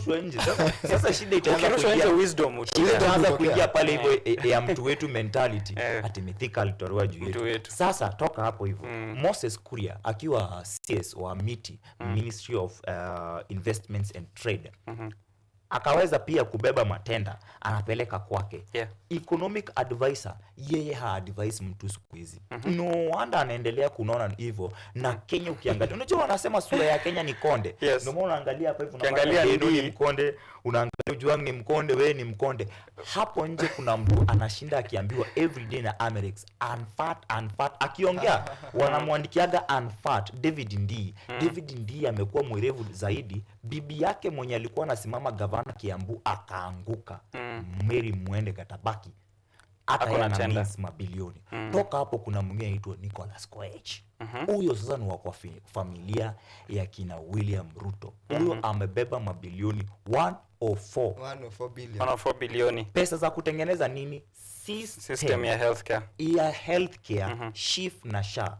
As that is happening, I've heard about people who have died waiting for dialysis or such things. SHIF SHA ikiwa imesema SHA. Page 12 yeah? Daily Nation. Page 12 Daily Baby Nation. Ariana left in the lunch in Indian hospital amid SHIF fiasco. Wow. Imagine. As a baby. Na saa hizo kuna mahali wengine wanakula 104 billion. 104 billion can run a whole ministry. But even my problem is not that wanakula. My problem ni why contract an Indian? Because African, we are in the spirit of Africanism because we are going to the African Union campaign. And President William Ruto is a big proponent of that. Our health to an Indian? Well, imagine we have that data of kijiji fulani, all the grannies have back pains. What will the Indians do? What medicine will they bring? Wataleta dawa ya kufanya kai straight ama they will bring medicine to make them go down. Ojuan keeps saying that the face of Adani is Indian, but what is it to say? The face but the owner is Asian. The face is, the owner, the hands and the head ni Kenya. Okay. There are some things we must get clear. Hakuna mtu akona shida na Wahindi. No, Wahindi hadi wako na best facilities. In case saizi unahitaji heart surgery, all those kind of complicated medical practices, you go to India. Hatuna shida na India. And by the way, Kenyans are part of the tribes of Kenya. Yes. Shida yetu ni Adani, the company, their reputation home and away. In India kuna mpaka protests za vile corruption wameharibu nchi yao. Swiss unapata account zao za over $43 billion zinafungwa, zinakuwa frozen huko Swiss juu ya corruption. Then hao ndio tunakuja tunawapatia nchi yetu. Shida hata si kuwapatia. Shida ni terms zenye tunawapea na ni kuwauzia manze. Public assets. 30 years inakuwa ni yenyu nyinyi mna manage. Shida iko hapo. Shida si vile watafanya kazi. Ndio maana nasikia mtu kama baba akisema at these people have worked. Yes, they can work. But shida si wao work. It is not them. There is nothing like Adani. Ni vile tu uwezi kuwa na kampuni na unaita kila kitu Okenye Western, hakuna Western. Okenye hizi zote anawite Okenye Health, Okenye Group. But I will want to put something on that. I want to remind people, most of those people are Catholics. Remember where Catholic has come in Vatican City. There is something that was called the Vatican Bank. Kulikuwa na mtu alikuwa anaitwa Shinoda and Roberto Calvi. Those were the financials that were used by the Catholic Church to build a lot of hospitals and schools on behalf of the Vatican Bank. They ended up hanging themselves, all of them, because of fraud and the same thing that is happening to Adani in every country. Fraud in every country. US started to look for them. They pursued them until they killed themselves. And that is exactly what Kenya is happening. We came up with a corrupt parishioner that we thought is the priest of all churches in Kenya. He started with the ile ya Mombasa iliwa watu. Hiya Pastor Ezekiel. Shakahola. William Ruto was the priest of Shakahola. Because we have seen Nani Mackenzie in State House a lot of times, even in Karen when they were doing campaigns. So William Ruto was the priest of this Shakahola, but he ended up sacrificing Mackenzie, and he went court free. Mackenzie still in indoors.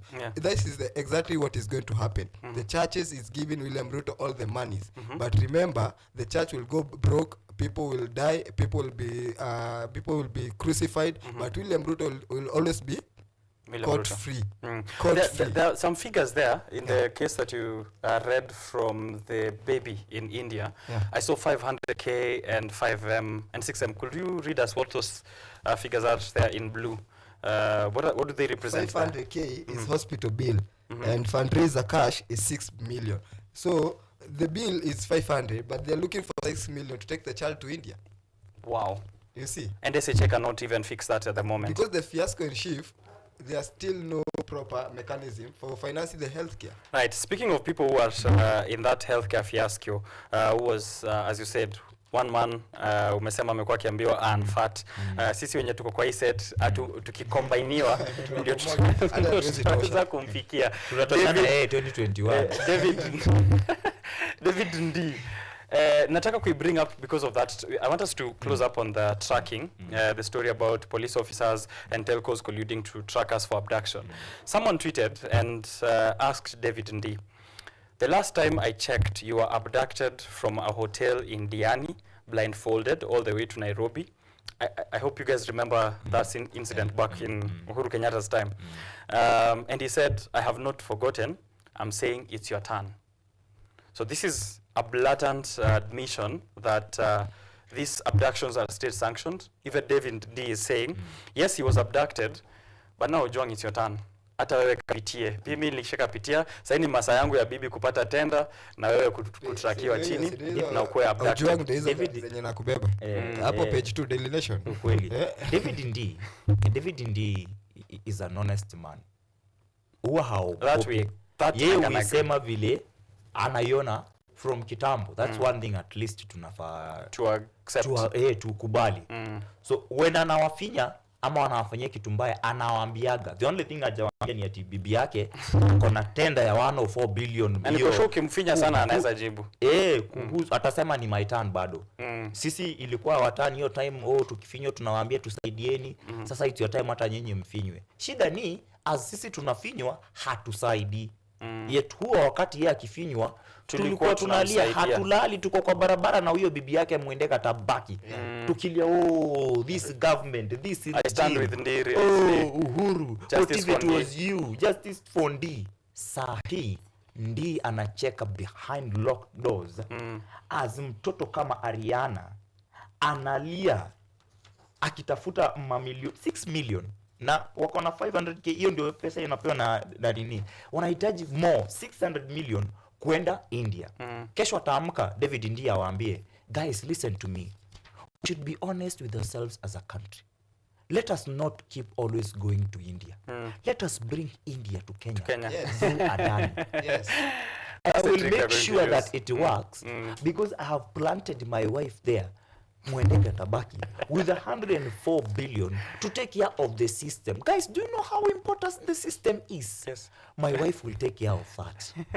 Aliwaomba kazi ya gavana. Badala mwende India itakuja.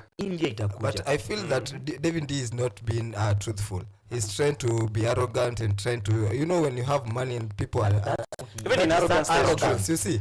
But I want to tell him is that power is transient. You have it today, tomorrow it's somewhere else. And I want to assure this government, asiangalia this panel of slim guys thinking that we are just going to stay like this. We are coming for you. These monies that you're stealing, we are the same. We are the next people in these offices, and we are going to ensure that every penny that belongs to Kenyans, it is going back to the Kenya. Right. Even this story of Moi and 300 billion estate. Yes. This is crap because the other day we saw Moi's daughter die. They were still fundraising for her burial. Yes. So hii pesa haitoshi. But we are going to ensure that every penny comes back to our economy. Including the 300 billion. Including this 300 billion they're fighting. We are going to get it back. Right. That is what we are fighting. So speaking of tracking and the government putting in systems to ensure now collude na Safaricom and the rest of the telcos to give out your information. That story is there on page 2 and page 3 of the Daily Nation. It's, I think, the most important stories that Kenyans should have a look at today. Ojang, before ujoin hapo in Mzee Deno alikuwa ametuonyesha what he is using to evade the government. The kaduda. The kaduda. But sasa shida ni hii Deno. Police are using mobile phones to track and capture suspects. Well in. Umeenda kaduda, well in. But here, I'm casting doubt on what KRA is trying to do with integrating its system to banks and telcos. Well and good. It shows that they're trying to capture tax cheats and see who's laundering money and whatnot. And they're putting this in, petrol stations, pay bill numbers, transactions from bank to M-Pesa. Could this be another way of tracking us?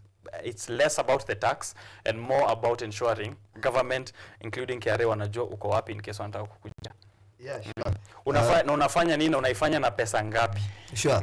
I can say what I know. Yeah. KRA is being used by the government together with Safaricom. They are producing a lot of data for people that government are pursuing. So I feel don't put a lot of your data. Hata kama unaweza escape easy. They are the ones. Escape aje lakini pay bill. Sijui how you can do it, but hao ndio wanatumika. Because there's no way they know I'm here in KUTV, not unless they use my Safaricom. Maybe nimelipa.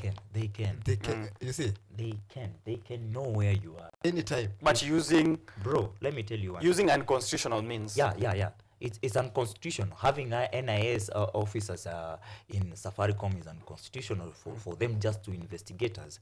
Having to integrate your KRA with our pay bills, our tills, our mobile phones is M-Pesa is unconstitutional. Yes. But they can.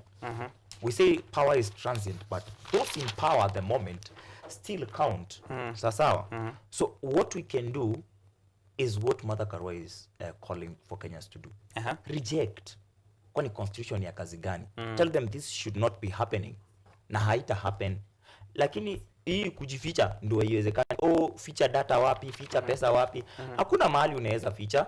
Kama wanakukujia mtu akiwa amelala 6 am, Boniface Mwangi ako na pesa na kila kitu. If they want Dennis Sai, wata walking through this studio. Watamkujia in the best university in the country. Whether kwa kaduda ama si yako live saizi KUTV Kenya YouTube. They will know where you are. Okay. So the best thing sio sisi kuhepa, but ni kuambia whatever you're doing with KRA, trying to track our monies, our monies ndio wanataka ku track, is illegal, is unconstitutional. As if that is not enough if you didn't know. The Hustler Fund bado pia inakuwa integrated na mambo ya paybill, na tills na your M-Pesa direct, so that they can have the power to raid design ya Fuliza. Ikiland tu hivi, ikiland ina land kama imeenda kwa Hustler Fund. I've been doing a research to test interest rate ya Hustler Fund. And what I did is on the month of September, I took 800 shillings alone, na hadi wa leo sijawahi lipa. Unasema hivyo na wanafanya walishaanza. They don't care. Okay. That is the message I want to tell Kenyans. The government doesn't care if you pay your Hustler Fund or if you don't. Oh, really? All they care about is that interest in a panda. And as they are working to integrate Hustler Fund, to integrate KRA with your tills and pay bills and M-Pesa one day, they will raid all of you. Unashtuka tu hauna pesa. But kuna vitu vina happen. Siwezi taka tutoke hapa hivi kama tujaongelea. Kotini. Tension is high as Supreme Court rules on Finance Bill 2023.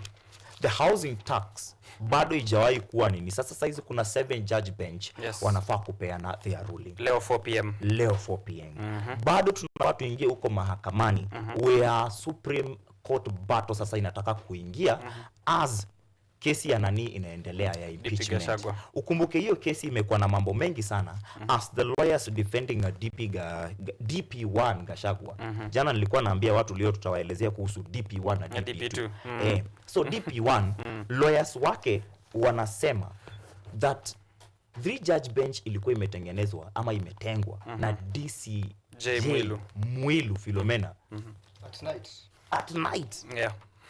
On a lot weekend. seems to happen at night in Kenya on a weekend when it's needed. Constitutional na bado inaonyeshana hakutakuwa na justice. Ushatuachilia mahali fulani. Which is very wrong on a case ya high caliber as the presidency. Juu hiyo ni presidency.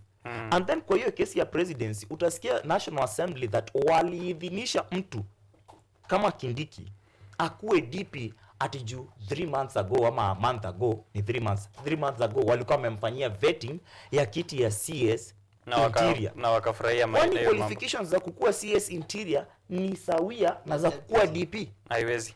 There was no there was supposed to be vetting for him, fresh vetting. Ndio maana hiyo process inafaa take 60 days. Either way, ukurasa wa 6 the Standard. Yes. Pentagon 2 inside Ruto plan. Yes. Ruto a political plan. Alright. Ruto amejipanga azuku nje mnasema oh will I am Ruto. Anajipanga right, left, center. Oh sijui Mount Kenya ni nini. Alisha test water. Hiyo ndio star wanaongelea. Ile time wanasema it's a big test for him and Kindiki. Ile time walisema oh usiguze mlima. He went ahead akaiguza na unajua hiyo mlima ikwagi na nywele ni kipara. Akaiguza akapapasa na akaiweka heartbreak. For the first time nilijua ugonjwa wa heartbreak uko na unaweza lala hosi juu yake. What I can say is that kweli kwa sababu DP Gachagua alilala hospitali usicheze na hiyo kitu bwana. Lakini bado as anajipanga kidogo deno as anajipanga this is what he's doing. They want to give her the interior CS to ODM. So ODM inakuwa ndo iko na government. Wako na interior, wako na treasury, through body, speaker. Wakue speaker wanataka pia. Wetangula ameambiwa sasa anagundua. Ni masaa ya kwenda nyumbani. Ni masaa yake. So wanachukua National Assembly. All Ruto needs to do is to be a president. A president is a political figure. The head of government na niliwahi waambia kutoka ile siku yenye ilionekana pass card yake. Unaona venye yako inatokaga ikiwa na media. Ya baba huko nje inakuwaga imeandikwa head of government. He is the head of government. And that's why I wanted to say that now that Baba has his own government, this in Kenya. Unajua Ruto si president. Ruto tulimtoa June 25th. And as we continue with this show, Google for me October 20 just write June 25th 2024 and tell me what happened to Kenya. Something that has never happened in the world. Something that was a curtain raiser for Bangladesh. But the only thing that we did, we never finished Kumalo. I wish we did it. And William Ruto now is just under the armpits of Raila Odinga. And this is the government of Raila Odinga. That's why they are taking 1 trillion shillings for the campaign of AU. But I'm just raising, Raila is in his worst manners because if he supported Adani, hata kama walipatana 2010, it does not mean Adani throughout the time imekuwa sawa. There's something that he, as a man and the eldest person in Kenya now in politics, angesema this Adani has brought a lot of uproots, wacha tuiangalie for a longer time to due diligence. Ndio tuone Adani imefikisha wapi. But I think the reason that Raila Odinga supports the Adani deal is because the ministry, as you said, the ministry that is in charge of that co-headed by his own person. For the AU, but Raila is a filthy rich man. Old man that is filthy rich. Kama anapenda Kenya, let him even use some of his billions for only one time. for once. For once atumie pesa yake. Atumie pesa yake. Haitoshi clearly as you said, even the 300 billion empire watu bado wana fundraise. Bado watu wana when it's up wako na mashida so. But you see, JKIA is a customs union place of the East African community. That is the free trade area. If we cannot manage JKIA as a Eastern African, because Odinga is a representative of EAC. If we cannot manage JKIA, what are we going to manage in Africa? You see, these are pointers that Raila Odinga should see. We love him. Me have voted for him twice because I have seen him as a Pan-Africanist. But where he's taking us, he could have at least let us see William Ruto fly with that jet from Adani to India and never coming back to Kenya because he's the cause of this death. If you look at these new Subarus, let us ask ourselves, this is Mukuru. Where are these children? Even now, the children are still being found. This is Subaru boy. This guy was not elected anywhere in Kenya. Anaitwaje Faruk Kibet, Kibet ya Ruto. He was not elected anywhere, but he has more than 50 Subarus to abduct Kenyans. Kenyans that are fighting for their lives. Kenyans that are fighting for easier varsity education. I think we need to have Subaru as a company also to come out and also let us know. Yes, and you know, because this is becoming such a trend to a point where mimi mwenyewe sizitaka kukuwa na Subaru. Now it's that's associated to what is happening there. Now that's the standard of Kenya. The saddest thing is that even the Daily Nation have talked about the same thing. To how families struggle with grief as abductions and murder surge. Sikia vile wanasema. Yeah. Public mortuaries in Thika and Nairobi want to dispose 201 unclaimed bodies dropped off by police. So unachukuliwa umeuliwa upande fulani, wanasema wewe ni victim of accident. Accident na uko na bunduki, na uko na risasi kwa mwili. Wengine hata walikuwa na Colgate. Imagine. According to former CJ Maraga task force report, merger of security agencies has led to failure in maintaining public safety. Kwa nini? That cannot happen when our police kazi yao kubwa ile wanaweza fanya ni kuabduct watu. Saa hizi msichana kwa jina Maverick awako. Wakenya wamefanya due diligence and they know where she is. She's held at the Department of Justice or Defense. Not by police, a DOD. Not under police or someone in police in uniform, official, ama stamp, mwenye tunaweza put a name to. But from someone who works behind the scene, Faruk Kibet. Yes. Huyo ni mwanadada. Anatesekea hapo hivyo. Kitu ningetaka kuambia Wakenya, the same way David Ndia alisema ya kwamba ilikuwa sisi wacheni saa tulie. Kesho inaweza kuwa wewe. True. No one is immune from mambo ya police abduction. But sasa imefika mahali imekuwa so normalized that we still go on with our day. These things started during the protest. Zinaisha. Watu wakapotea. Haziishi. Zinaisha, sikiza. Mimi naweza sema haziishi. Jana upande wa Chukameru. Yes. The students went on protest. Polisi walikuja and they overpowered them. Kenyans are more than 50 million. And one police officer is in charge of maintaining law and order to an estimate of 1,000 people. Mtu mmoja. Huyo mtu mmoja mpe mpaka G3. Mpe Kalashnikov. Mpe general purpose machine gun with a semi-carobuster. Hawezi maliza watu 1,000. Hawezi. So ipo siku lakini saa hizi mahali tuko. Call them out. Do what you can. Kuna wale wako na nguvu. Kama mimi sina nguvu ya kwenda kupiga polisi. Lakini hata kuna nguvu ya kukuambia wewe polisi kama binadamu, whatever you are doing is not humane. Unajua mahali nasema that it's become so normalized. I don't know where we are going to get the turn back. Kwa sababu even in the videos we see online, when someone is being abducted, which has become such a norm, watu wanaendelea tu na shughuli zao za siku. Unaona tu watu wanatembea kando, mtu anashikiliwa. Hata wewe, you had a video from Kahawa West some time back. Ina change. For example, hiyo video ya Kahawa West, anaitwa Kevin Too mwenye alikuwa na abductiwa. At least those women wenye wanapigwa na watu online juu walipiga nduru, walifanya kitu. Walipiga nduru and they did the video. That video was not taken by me. Huyo mama mwenye alikuwa anapiga nduru alinitumia saa hiyo na tukaweka mtandaoni na nikaanza saa hiyo ku call out Rosambo MP Mwafrika na kijana akaachiliwa. We continued. Hiyo kitu mimi nikifanya kwetu, wewe ufanye kwetu, wewe mwingine afanye kwao. We will stop these things eventually. I remember, when you had a scuffle with police officers in Nairobi CBD, what helped you was exactly what Ojwang is saying, which is journalists who are recording. But you went missing for a while, na ambayo ilitupatia hofu kidogo, tukidhani pia wamekushika ama wamekutrack na wakakuficha. Do you think that us constantly calling them out is going to help us come out of, because it's become so normalized now? I feel what our parents felt during the Moi era, which was watu wana disappear, wakirudi wameumia, ama hawarudi. I'll just say that with a statement. Revolution is not just a piece of apple that falls when it is ripe. You have to make it fall. Okay. Not unless we make this regime go home. they are willing to ensure that we are upside down. Aoko has done a lot of good stuff.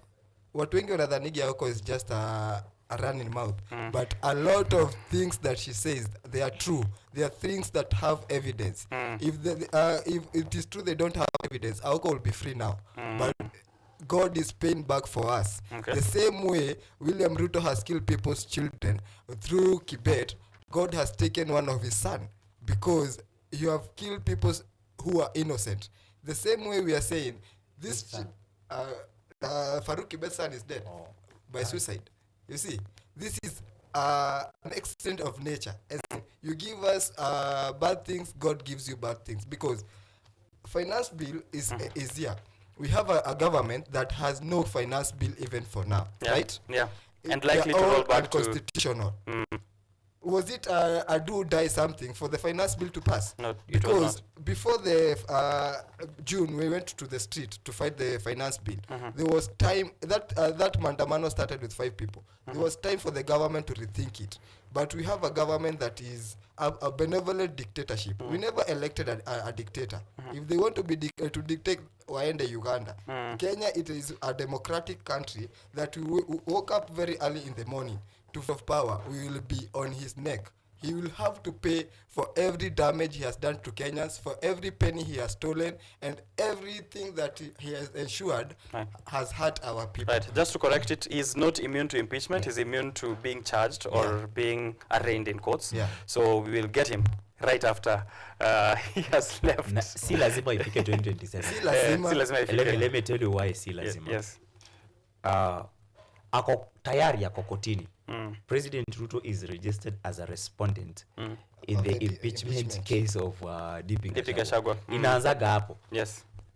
Unataka kuniambia kwa hiyo bunge ambayo iko na wabunge more than 300 wameketi, 290 wa kuchaguliwa, 47 county women rep na kumekosa mmoja tu atapeleka mswada bungeni wa kusema rais wetu anafaa kuimpichiwa. That's what is needed to happen. Na tuanze hapo hiyo. Rolling the stone. Koti alishajipeleka. Ako mahali kuna jina lake. Na sio hiyo peke. Kuna time nyingine karibu aweko wakatoa Morara. Morara alikuwa na kesi ile ambayo ilikuwa inamhusu David Langat na vile aliweza kuwa duped na President Ruto back then in 2012 wakitafuta hiyo government. Si bado kuna jina lake lilitokea hapo hivyo. Morara na wakili wake walisema yule ambaye anafaa kucomplain kwa hii kesi ni Rais Ruto. Ndio sasa wakaondoa hiyo, si ndio? Saizi ametajwa tena. Ukishaanza kutajwa hivyo imeenda. Tumesema kitu kingine. The president currently, according to the how things are de facto, is the president but not head of government. Anafanya hizo vitu zingine zote. Saizi hata apeani nini recommendations and awards, yeye ndiye anapewa. Juzi anataka kupewa na lifetime achievement. Lifetime achievement. Na yeye ndiye anapewa. The president should be giving these nini recognitions. Awards, yes. Yeah. So itawezekana. Saizi Mount Kenya imeanza kurevote. Yes. Mount Kenya imeanza kurevote. Wakasema nani amepotelea US, former president Uhuru, fourth president. Juzi tumemwona Nigeria, chama chake kimerudi. In fact hapo ndani ya chama cha Jubilee Party. We are trying to, even Jubilee, we are trying to change the name. You know, even UDA was not UDA. It was not a new party. They just changed the name. So we feel like people wameona Jubilee hizi fanya kazi. We are trying to push for change. Nashuku Jong atapinga hiyo mambo umesema. Si lazima ichenjiwe. Jubilee saizi watu wanarudi. I'm the secretary for Isambu constituency. Na lazima it happen. Can't cheat, can't die. Tulambe mchanga. Lazima tusaidiane ndio tufanye hizi vitu. There is no way you can be talking about youths. Wao wakiwa huko na wewe ni mzee, wewe ndio unaongelea youths. Wewe ni youth gani? Ungeongelea opara ni asini youth. Asini Gen Z. Opara ni asini Gen Z. Ana identify as when that is happening, Mount Kenya inarudi nyuma. Saa hizi kuna hadi talks za hati vile Kindiki ataachana na hiyo. Hata ndo nilikuwa niseme hapa. The Star, maybe they can show us as well as we pick it up ndo tushikanisha hiyo story. Kindiki's big test to mobilize restive Gema behind Ruto.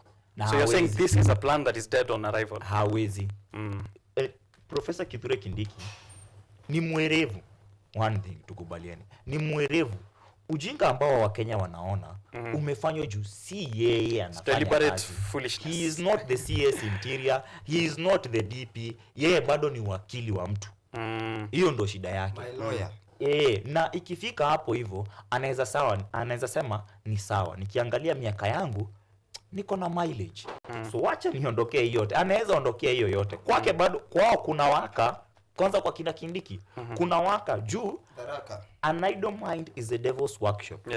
Ile time DP Rigathi Gachagua atapona hiyo heartbreak na atakuwa ashatoka kwa hiyo serikali, atakuwa huko hivyo akicampaign daily, anatumia pesa zake zote vile hawa ma MCA wanatumia ku campaign, vile ambavyo unasikia Deno anakuwa MCA, si kuna mahali anatumia pesa the same way DP Rigathi Gachagua atakuwa akifanya, but itakuwa ni ku campaign to the campaign, na hiyo ndio itarudi ile story ya can Ruto win the presidency without Mount Kenya. Na Mount Kenya unajua itakuwa combined na ikuwe combined na Wakamba. I had juzi kwa rally ambayo ilikuwa Saturday upande wa Dumberi, hao wakisema ati hawa Wakamba ni watoto wa anti za zetu, watu wa Mount Kenya, so they can go ahead and support Wakamba wakuje pamoja. It will be very hard for Ruto kushinda hiyo 2027. Ojwang, let us run away from the tribal politics kidogo. Let us look it in a one man, one shilling, one vote. I am a planner by profession from Kenyatta University. The best in the world. The best university. The best university in the world. Congratulations, Ileona. Let us take a scenario of, I won't even take a Mount Kenya town. I will take Kitui. Okay. Kitui ama hata Kajiado. There's Kajiado and Kaputei.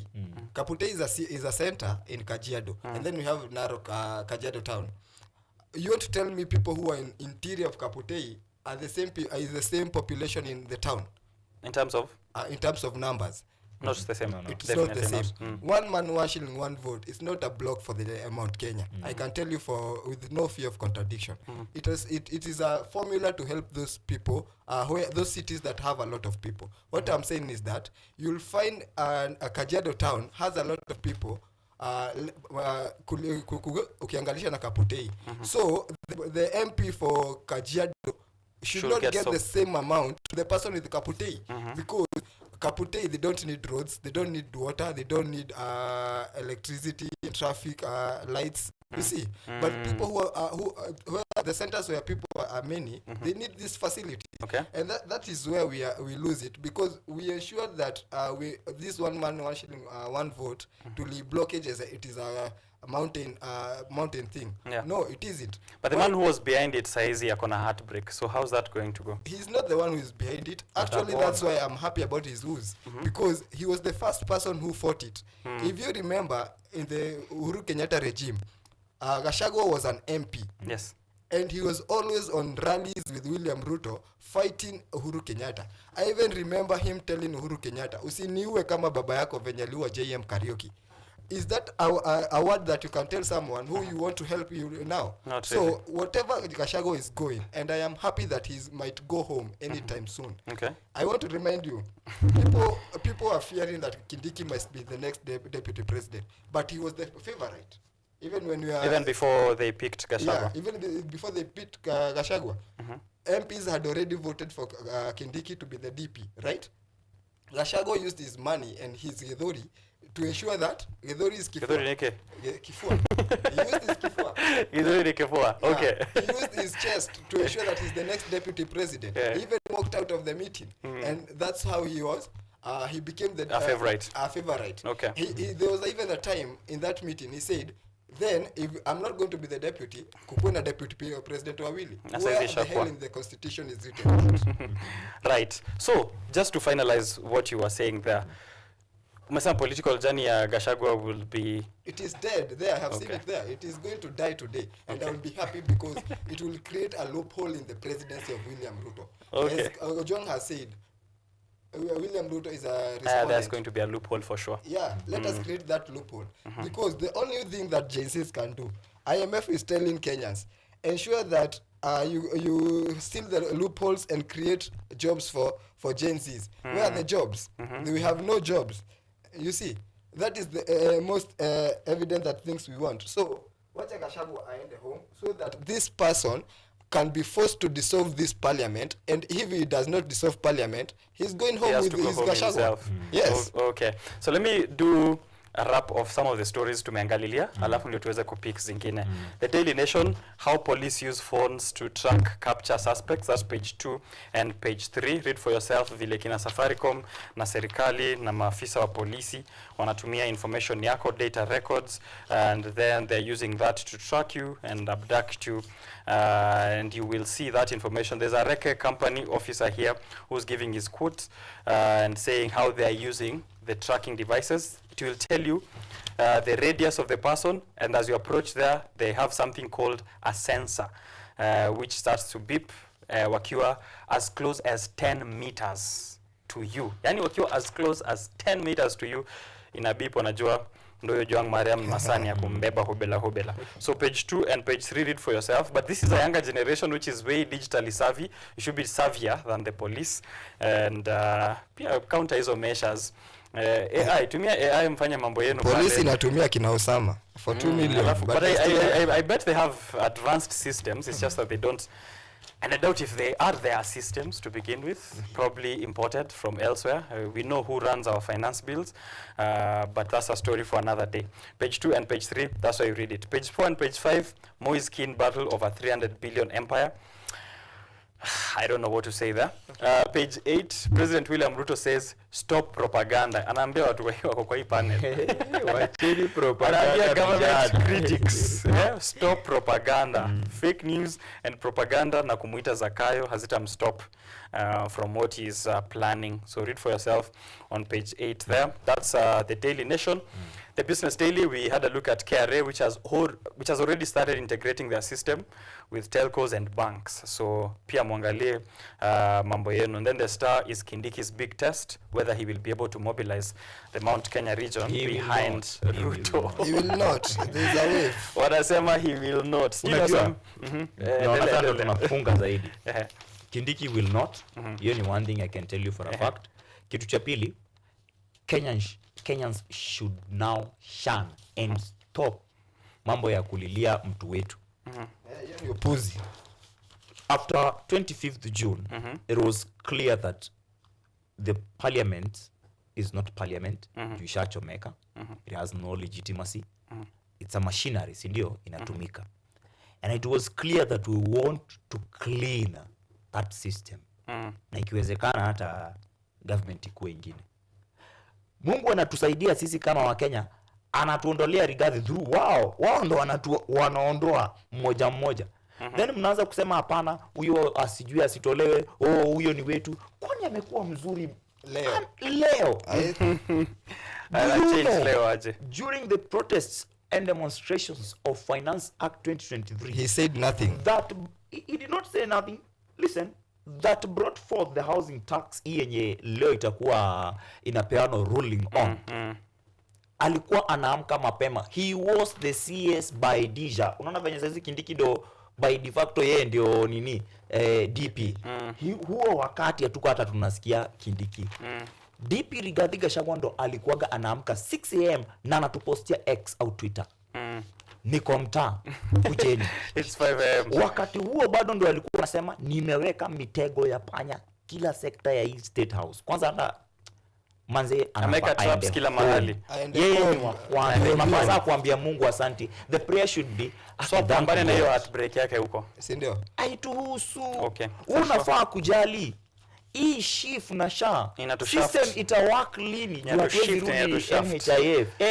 Ama ni nani atawahi kuja aiondoe? Mnafaa kujali that KIPSEA, the assessment ya Kenya Primary Schools assessment inaendelea, na kwingine bado kuna uneasiness, watu wanaumia, watu hawasomi huko. Wanafanyia exam chini ya muti. It really one time thing. Mnafaa kuwa mna worry how bottom up plan turned into top up mission. Hiyo ndo inakuhusu wewe. Top up mission. Yao ya kuongezea. Hizo ndo vitu zinakuhusu. Vile ambavyo wanasema kuhusu the rebirth of Pentagon inside Ruto's push to form new alliances. Haifai kukuhusu, bora kwa hati yako unajua. Ruto seke kwa mkono ya mtu mwingine lakini na sio ya Ruto. Kweli kabisa. Tayari ushateseka hapo hivyo 15 years. Tuko sasa 12 years. Ruto has been there since 2012. But I feel that watu wanaogopa Ruto na anakaa mtu worried. I think the only man that you cannot play with, and I want to beg him today, if you ever have a chance to listen to this video, please Baba Raila Odinga, tunakupenda sana. Tulete IEBC. Hatutakia watu wamalize. Sema tu your statement moja leo, IEBC for miwe. And every person in this Kenya will be very very happy. Na zile 3 million emails tumetuma huko AU ndio asipate, tuta retrieve. At least tuanze kutuma mzuri. For a fact. IEBC must be there, whether Baba anasema ama asemi. Sisi tushasema IEBC must be there. Okay. And from what I've heard from Kenyans, naingiaga huko nasikiza hao mama mboga, nasikiza hao watu wote naleta in public domain. Vile ambavyo wanasema ni they don't care nani ndo chairman wa IEBC, leteni mtu yeyote. Hata ikiwezekana waweke brothers zao na sisters zao, bora na IEBC. Tuanzie hapo. The institution iko hivyo. Hiyo ndio tunataka. Tuanzie hapo. Then kutoka hapo hivyo we shall use the power. Discuss who is there. Yes. Hata si tunaanza ku discuss how you are calling an MP who is not doing his job, how we are calling the presidency, and all those things that IEBC should be taking care of. We just want the IEBC. It's a demand to the president, not even to Baba, whether Baba is head of government. Even as we talk, we must have IEBC. It's a fact. As we talk, with the constituencies that have no member of parliament, and it's been quite some time. Yes. Alafu tuko hapa tuna beg Baba, Baba ongea IEBC. Aishie. Ukigoogle June 25th, as Deno instructed us to do, June 25th, 2024 in Kenya, you get a title which is on Wikipedia by the name of 2024 Storming of Kenyan Parliament. The date 25th June, location Parliament Building, Nairobi, Kenya, caused by passing of the Kenyan Finance Bill 2024 by the Parliament of Kenya, resulted in bill vetoed by President Ruto. So that's what happened. The invasion, which goes down in history as one of the most unprecedented activities in the Republic. And a win for the people. And a win for the people, that's for that sure. That should give us more hope. Yes. And a curtain raiser for Bangladesh. Kenyans to know that there is hope and they can do it. That time, all the MPs, most of them, they were cowards. They were cowards. They voted for the bill twice, during the first reading and second reading. But Kenyans were still saying no, no, no. The president was to assent that bill. And that night, he was supposed to do that near about 25th June. The night he called Kenyan youths and the Gen Z millennials, akawaita treasoners. Criminals. Bado hiyo bill yenye IMF had choked down our throats, ilikuwa hapa hivi esophagus yangu haipiti. Bado Kenyans said no na haiko. So Kenyans can say no. The power belongs, all sovereign power. Nasema walikushaft hadi hapa hivi. All sovereign power belongs to those people. And vitu kama hivyo ni vitu ambavyo tunafaa tunaonyesha shosho yetu huko nyumbani. Anaona anaweza pia yeye. Kweli. By the way, I need to point out that history kwa Business Daily ya KRA, this was in the Finance Bill of 2024. So this is super illegal of KRA trying to sneak in a system which we had rejected as a whole in the Finance Bill of 2025. Remember to discuss that that's the time when they wanted to start spying on our M-Pesa transactions. Na nini saizo wame change the terms and terminology, wanasema ni system ya banks na telcos, but we can see you KRA. Very soon we will occupy your offices as well. On the comment sections, Top in Africa Live, power intro as always. Asante sana for tuning in. We have Bright Geda saying good morning Okenye. Hi Ojwang. Hi Ojwang. Hi Ojwang. Hi Geda. Okay. Hi Boni. Hi Grace. Hi Ngure. Enjoying the show from Kisumu Dala. Loving the conversation. Ojwang hapo kwa heartbreak amecheka tu. Unajua Kisumu, Mombasa, Nakuru and LD. Watchigi KUTV online on YouTube. When I watch live on the TV. Inashika hapo vile inashika hapa Kiambu na Nairobi. Wako that closer home to us. So ukisikia watu kama Geda wakisema wana watch huko hivyo, inamaanisha we are sending hotspot zetu. Kabisa. All right, gents, let's see if we have anything left here of importance. We have just 10 minutes. Hey, Before we go, bring it up. Extension of term. Bring it up. Can you say something on that? Yes, sure. Extension of term limits is unacceptable. We are not to accept that, but we can accept it because 2027 we are going to remove them on seat. So we are the ones who are going to enjoy the 7 years. Either way, we are not there for years. We are there to tell them there are more patent issues. We want a shortage of time so that we have a continuity of projects. Because E7 term, there will be a lot of stalled projects. So these things should not be accepted. Ojwang last week alituambia hata tusiwahi fikiria kuhusu hizo stories za term extension because it will be brought to us finally. If they take it to parliament, they'll bring it to us, and we know how that goes.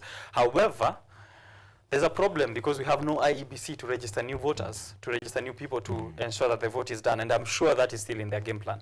Na sio hiyo pekee. We have no IEBC. Saa hizi kwanza wewe una ID. Kutoka yenye uliapply your ID last year bado haijafika. It's another deliberate plan to rig the elections.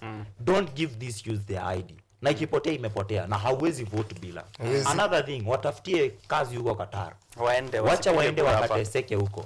That's another thing ina happen. But nani alikuwa anaongea kuhusu mambo ya term limit? Ya term limit. Anasema ikifika 7 the young people wakiingia in power wataenjoy. Hiyo kitu ya power imefanya manze mpaka hawa wanasiasa wamejiharibia jina. To a point siwezi ita mtoto wangu Samson hata akuwe na dreadlocks ngapi. Hawezi muita Samson. Aje na Cherargei. Vitu ambavyo anaongelelea pale kwa bunge sio za Samson, ni za uoga. Listen to why he wants the term limit extended from 5 years to 7 years. It is because every election guarantees you as a voter to use 2,000 shillings. Anapiga hiyo hesabu yote, anasema we lose $1 billion kwa election. Umeshika? Yes, nakushika. Na nikisikiza tu hiyo ni nini kwa mia hapo hivyo naona tu ujinga. Na ni kwa mtu ambaye yako Senate. Hiyo ni 1 billion kwa hapo hivyo unataka to save. Ndo for the next 2 years, means mabilioni tena when you're still doing nothing. It is impossible. Hiyo public participation hata haiku happen. Nini ndo ilikrashiwa? Hiyo system ilikrashiwa. Mashinani kwenye hakukuwa na public participation about term limits. Mama yangu hata juu hiyo mambo inaendelea. Kwetu pia hakuna. Saa hizi ndio wanasikia tukiongelelea. So there was no public participation done. Na hiyo kitu ya kuongeza miaka kwa wanasiasa sio kitu mbaya. So kwa bunge itapitishwa. Kwa Senate ndio nauliza, senators, ni ukweli mko na akili na mna debate vizuri. But mnataka kutuambia bado mtatuchezea party politics ndio mjiongezee 2 years, mpostpone 2027 election to 2029. 2027 elections zimekuwa zikingojewa since. Na unajua watasema nini? Watasema hatuna IEBC. We need more time to constitute it. IEBC lazima tupate. There's going to be a lot of lazima. kutoka 13th October 2022. Yes. Watu wamekuwa wakipangia siasa za 2027. Ufike katikati ungoe UDP, ufike kwingine uwatoe wote, alafu ubaki peke yako utuambie uongezee 2 years. Kenyans can't know that. Kwa sababu hapa on the Star actually I had seen a story on page 6, dashed hopes as MPs resolve to defer boundary review to 2027. It's almost official now that Kenyans will have to wait until after 2027 general elections for the review of boundaries of the 290 constituencies. This is after key parliamentary committee agreed to push the postponement of the delimitation process. IEBC is required by law to review the names and boundaries of constituencies, but the Electoral Commission has remained dysfunctional for almost 2 years. Already, ndo hii kipindi ishaanza. Hatuwezi review constituency boundaries. They will stay to 90 whether we want to reduce them or increase them. Hawataki kuiguza hadi past. Something that was supposed to be done in this year. Yes. 2024 ndo IEBC walifaa ku review the constitutions. Kuna constitutions ziko na watu wengi sana. Zinahitaji kugawanywa tena. Kuna zingine zenye unaona hiyo story ya one man one shilling one vote. By the way ni important sana. Na hiyo si tribal vile Deno anasema. Si tribal, nakubaliana na Deno. Juu utaingia places kama Mandera. unapata watu huko ni wadogo, so unapeagwa basari ya 50k kukuja campus. Niulize, nimekuwa caretaker for a long in KM, niko hapo hivyo naangalia vile some student wana struggle mpaka wana call off masomo yao, hawawezi soma, yet others hata hawakujagi kusoma, wanakujaga tu kufanya exam, mifuko yao imejaa. Alipewa check ya 50k. Ukipewa check ya 50k na wewe uko hapo hivyo ni government sponsored, meaning your whole year and the next year is paid for. Yeah. Yet kuna wengine, kwa huyo mtu mmoja, kuna wengine more than 100 who are at risk ya kutoka shule. Na hawa watu utasikia wametoka Nairobi, utasikia wametoka Kiambu, utasikia wametoka Mombasa, places ambazo zimejaa watu. One man, one shilling, one vote inafaa ikue, kwa sababu bado hata kutoa kwa ushuru ni the same. How come contribution ni one man, one shilling, one vote, but when it comes to hizo resources kukuja ni kitu kingine yote. So wana pursue equity but not equality.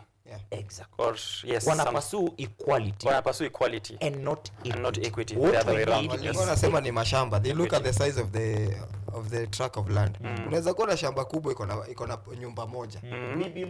Bibi moja. Na mtoto mmoja. Kama ya makini kwenye unapata the only son ni prezo. But kuna wengine wako watoto 10 hapo. Watu ambao unasikia wakikemewa na Nairobi Women Request Pasaris. Kwa nini mnazaana? Shida ni watoto mnazaana. What are you telling us? Tulishazaliwa. We need a solution. Hatuwezi rudi kwa tumbo ati ndio sasa tuambie pangeni uzazi, pangeni. Giving birth is not a reserve of rich people. No, it's not a reserve for rich people. All right. So kuna hapa page 6 pia kwa standard wanasema revealed top diseases killing Kenyans through outbreaks. I was looking to see kama number 1 ni politicians. Na sioni like top diseases za tumaliza hii nchi. Wengi wao hizo diseases mingi ziko kwa parliament. But 6 counties account for a quarter of all the disease outbreaks reported in Kenya for the last 15 years. Na waonyesha what kind of diseases these are, so you can read for yourself hapa ujue what these cases are like, kama paralysis, anthrax, cholera, COVID-19. COVID-19 has risen up to become a very big one, yeah. So we have there malaria, measles, malaria ambayo tunafaa kudistributiwa mosquito nets zenye zimepatiwa tender na Rigiji's kids, we are waiting for that. Kuna dengue fever or dengue fever as it's called in other places. So kabla niwarushie, kwa sababu I know your last remarks are going to be at this point, na najua mko na very serious stories to bring up. So when I come back to you guys, please do one story that we might have left na ufanye your wrap up at the same time. Let me read something interesting on the Star. Na nilikuwa nauliza if this conversation is finally at our doorstep. Nikaambiwa na my producer Ranungure kwamba ajui, haoni. Lakini iko page 2, ukifungua tu the Star. Rainbow colors is what you see on the second page. Yeah? Second page of the Star, ukifungua naona hiyo rainbow kwanza iko kwa ski mask. Yeah, so the conversation is here. It's time we see. Naona Bill Gates ameongelewa recently. Sijui kama anyway. I'm not saying anything about anyone. So this is actually a very sad story though. A student by the name of Jeffrey, not his real name, at the University of Nairobi. Real university, mama, bado not. Yeah, second best university after Kenyatta University. Over the first year of his relationship with a male lecturer, his life changed for the better for the first year, yeah? The lecturer paid part of his fees, covered his upkeep, transport, akamwanzishia biashara ya mitumba. But the more he grew, the more anxious he became. So what began, I'm just quoting the Star, maze, msiniambie sijui nimesema nini. What began as a simple anal interaction developed into a grown wart. So he got sick. Warts, unajua warts? Unajua warts waze? Vidonda fulani. Inflammation fulani, kidendo fulani kipimpo kikubwa hivi, ya. Ikakuwa inflamed and caused him discomfort, and eventually he got really sick. So what he has is called herpes simplex and hemorrhagic warts. So this has brought a very big conversation. The Star is calling it Students' Gay Fling Exposes Health Dangers. Hiyo tumeenda tasoma. sijui Acha tu niseme something sina ya about it. kusema mimi kwa I hiyo will say topic. something about it. And this is something that I am going through. And not me myself, but where I work, City Park. Yeah. City Park, that's why we want to fence that forest. Wanafunzi wanatoka Thika, wanakuja kutafuta boyfriends huko. Men looking for boyfriends. men boyfriends. Yes. LGBTQ in the forest. Okay. We have tried to chase them. Juzi hata pastor mwingine aliniambia kijana wa first year alikuja akamwambia pastor, unajua wanaombiaga huko, akakuja akamuuliza pastor akamuita kuja, unafanya nini kwa msitu, unaona hapa kuna siku nzuri. Mtu akamwambia nimekuja kutafuta boyfriend from MKU to City Park Forest. Another reason that we are going to do this. But I want to remind Kenyans, the narrative hustler is the worst narrative you'll ever buy. It is taking our girls to prostitution. It is taking our boys to Madhare and even Kamiti. Unasema hii shida ni shida inatoka juu. Si ni shida ya hustler narrative. Okay. The other time we were here in this show, I told you to Google the meaning of the word hustler. Hustler is something that you cannot even buy to your girl. Unaona siku hizi tumefika wazazi, you buy a phone, you leave your child a phone. Imagine what girls are googling the word hustler. It has no positivity. And by the way, it's so sorrowful seeing people atukienda City Park when ni garden unaenda kuangalia mtego wa panya. And actually that scenery ilikuwa ito mtego wa panya. There is where those people are. Okay. Yeah. All right. Thank you Deno for that. Ojong, sijui kama I doubt kama utataka comment kwa hii story, but ukicomment alafu uongeze your final thing. Yes. Kenya imezoea kujifanya inajua kucheza safe sana. Tunataka tukule east, tunataka tukule west. We are being controlled by US na kina white UK. Na bado tunataka kuingia BRICS. Haya mambo yanagonga mwamba. Yeah. Kenya's BRICS bid in limbo amid Nairobi's falling policy missteps. The country's tendency to quote both the West and East in recent years has led to isolation amid distrust by regional peers and global partners. Kwa hasla vile Deno anasema sio kitu mbaya. But the hustler mwenye mnapea hiyo jina mpaka anaweza fika mahali aanze kutrademark vile wengine wali trademark Bazoo. Hustler in thief, hustler in chief. Hiyo ndo shida. Hustler in chief. Hiyo ndo shida. That you are hustling so much, unataka uhustle west. We are not hustlers. I refuse to buy that. That's the hustling that has brought us to where now hizo organizations they can't even determine where we are at. Yes. So sahi that bid iko in limbo. Okay. Once tumeingia in BRICS, it means that US dollar itaanza lose, meaning tuko ndani hatujui kama tuko side ya Russia ama tuko side ya US ama side ya US. But either way bado tunakuwa controlled. Yeah. Kwani hatuwezi kaa hata tuseme tukae kivyetu, tukue tu ni EAC. Saa hizi inaitwa Senegal. Shika hii ukimaliza hapo nataka unisomee in 30 seconds the final quote. Go on. Saa hizi Senegal. Yes. Wanajiproducia vitu zao. Yeah. Yet na the French government bado wanawapiga. Sawa? Yes. So tufikirie vile tusihaso hii design. Yes. Tutafute pesa lakini tusikue wa roho. Okay. Now the quote ni ya Rosa Lois Mark. Unaweza mispronounce tu hata wao usema zetu venye wanataka. Kwanza wanasema umeisikia wakisema Omanyala. Omanyala Na kipia Omanyala. They don't even know. So lakini huyu ni Rosa, she's an American activist, anasema you must never be fearful about what you are doing when it is right. Okay. It's a clarion call to all Kenyans. Okay. Whether you are a youth or old. And also for the students who are doing exams. Okay. Hakuna mwa Kenya. Okay. Wapite mtihani. Sawa. Gents, that's it for us here today. Asante sana. Asante Deno. Asante Ojwang. That's been very fruitful conversation. I'm actually going to rewatch this because there's a lot that has been said and we're looking forward to the developments and coming back here next Tuesday. I'll close with my current read, which is Other People's Money. This is the book I've been reading for a better part of this year. I'm yet to be done with it. I read around 2 books a year, so this is my second book. I'm a very slow reader. I hope to improve next year. Other People's Money by John Kay. The introduction chapter is called Far Too Much of a Good Thing. And this is the quote. In the city, they sell and buy, and nobody ever asks them why. But since it contents them to buy and sell, God forgive them, they might as well. In the city, they sell and buy, and nobody ever asks them why.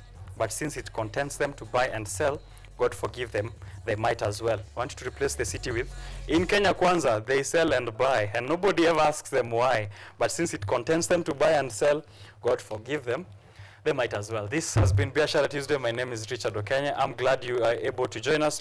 Catch us next week again. See you around.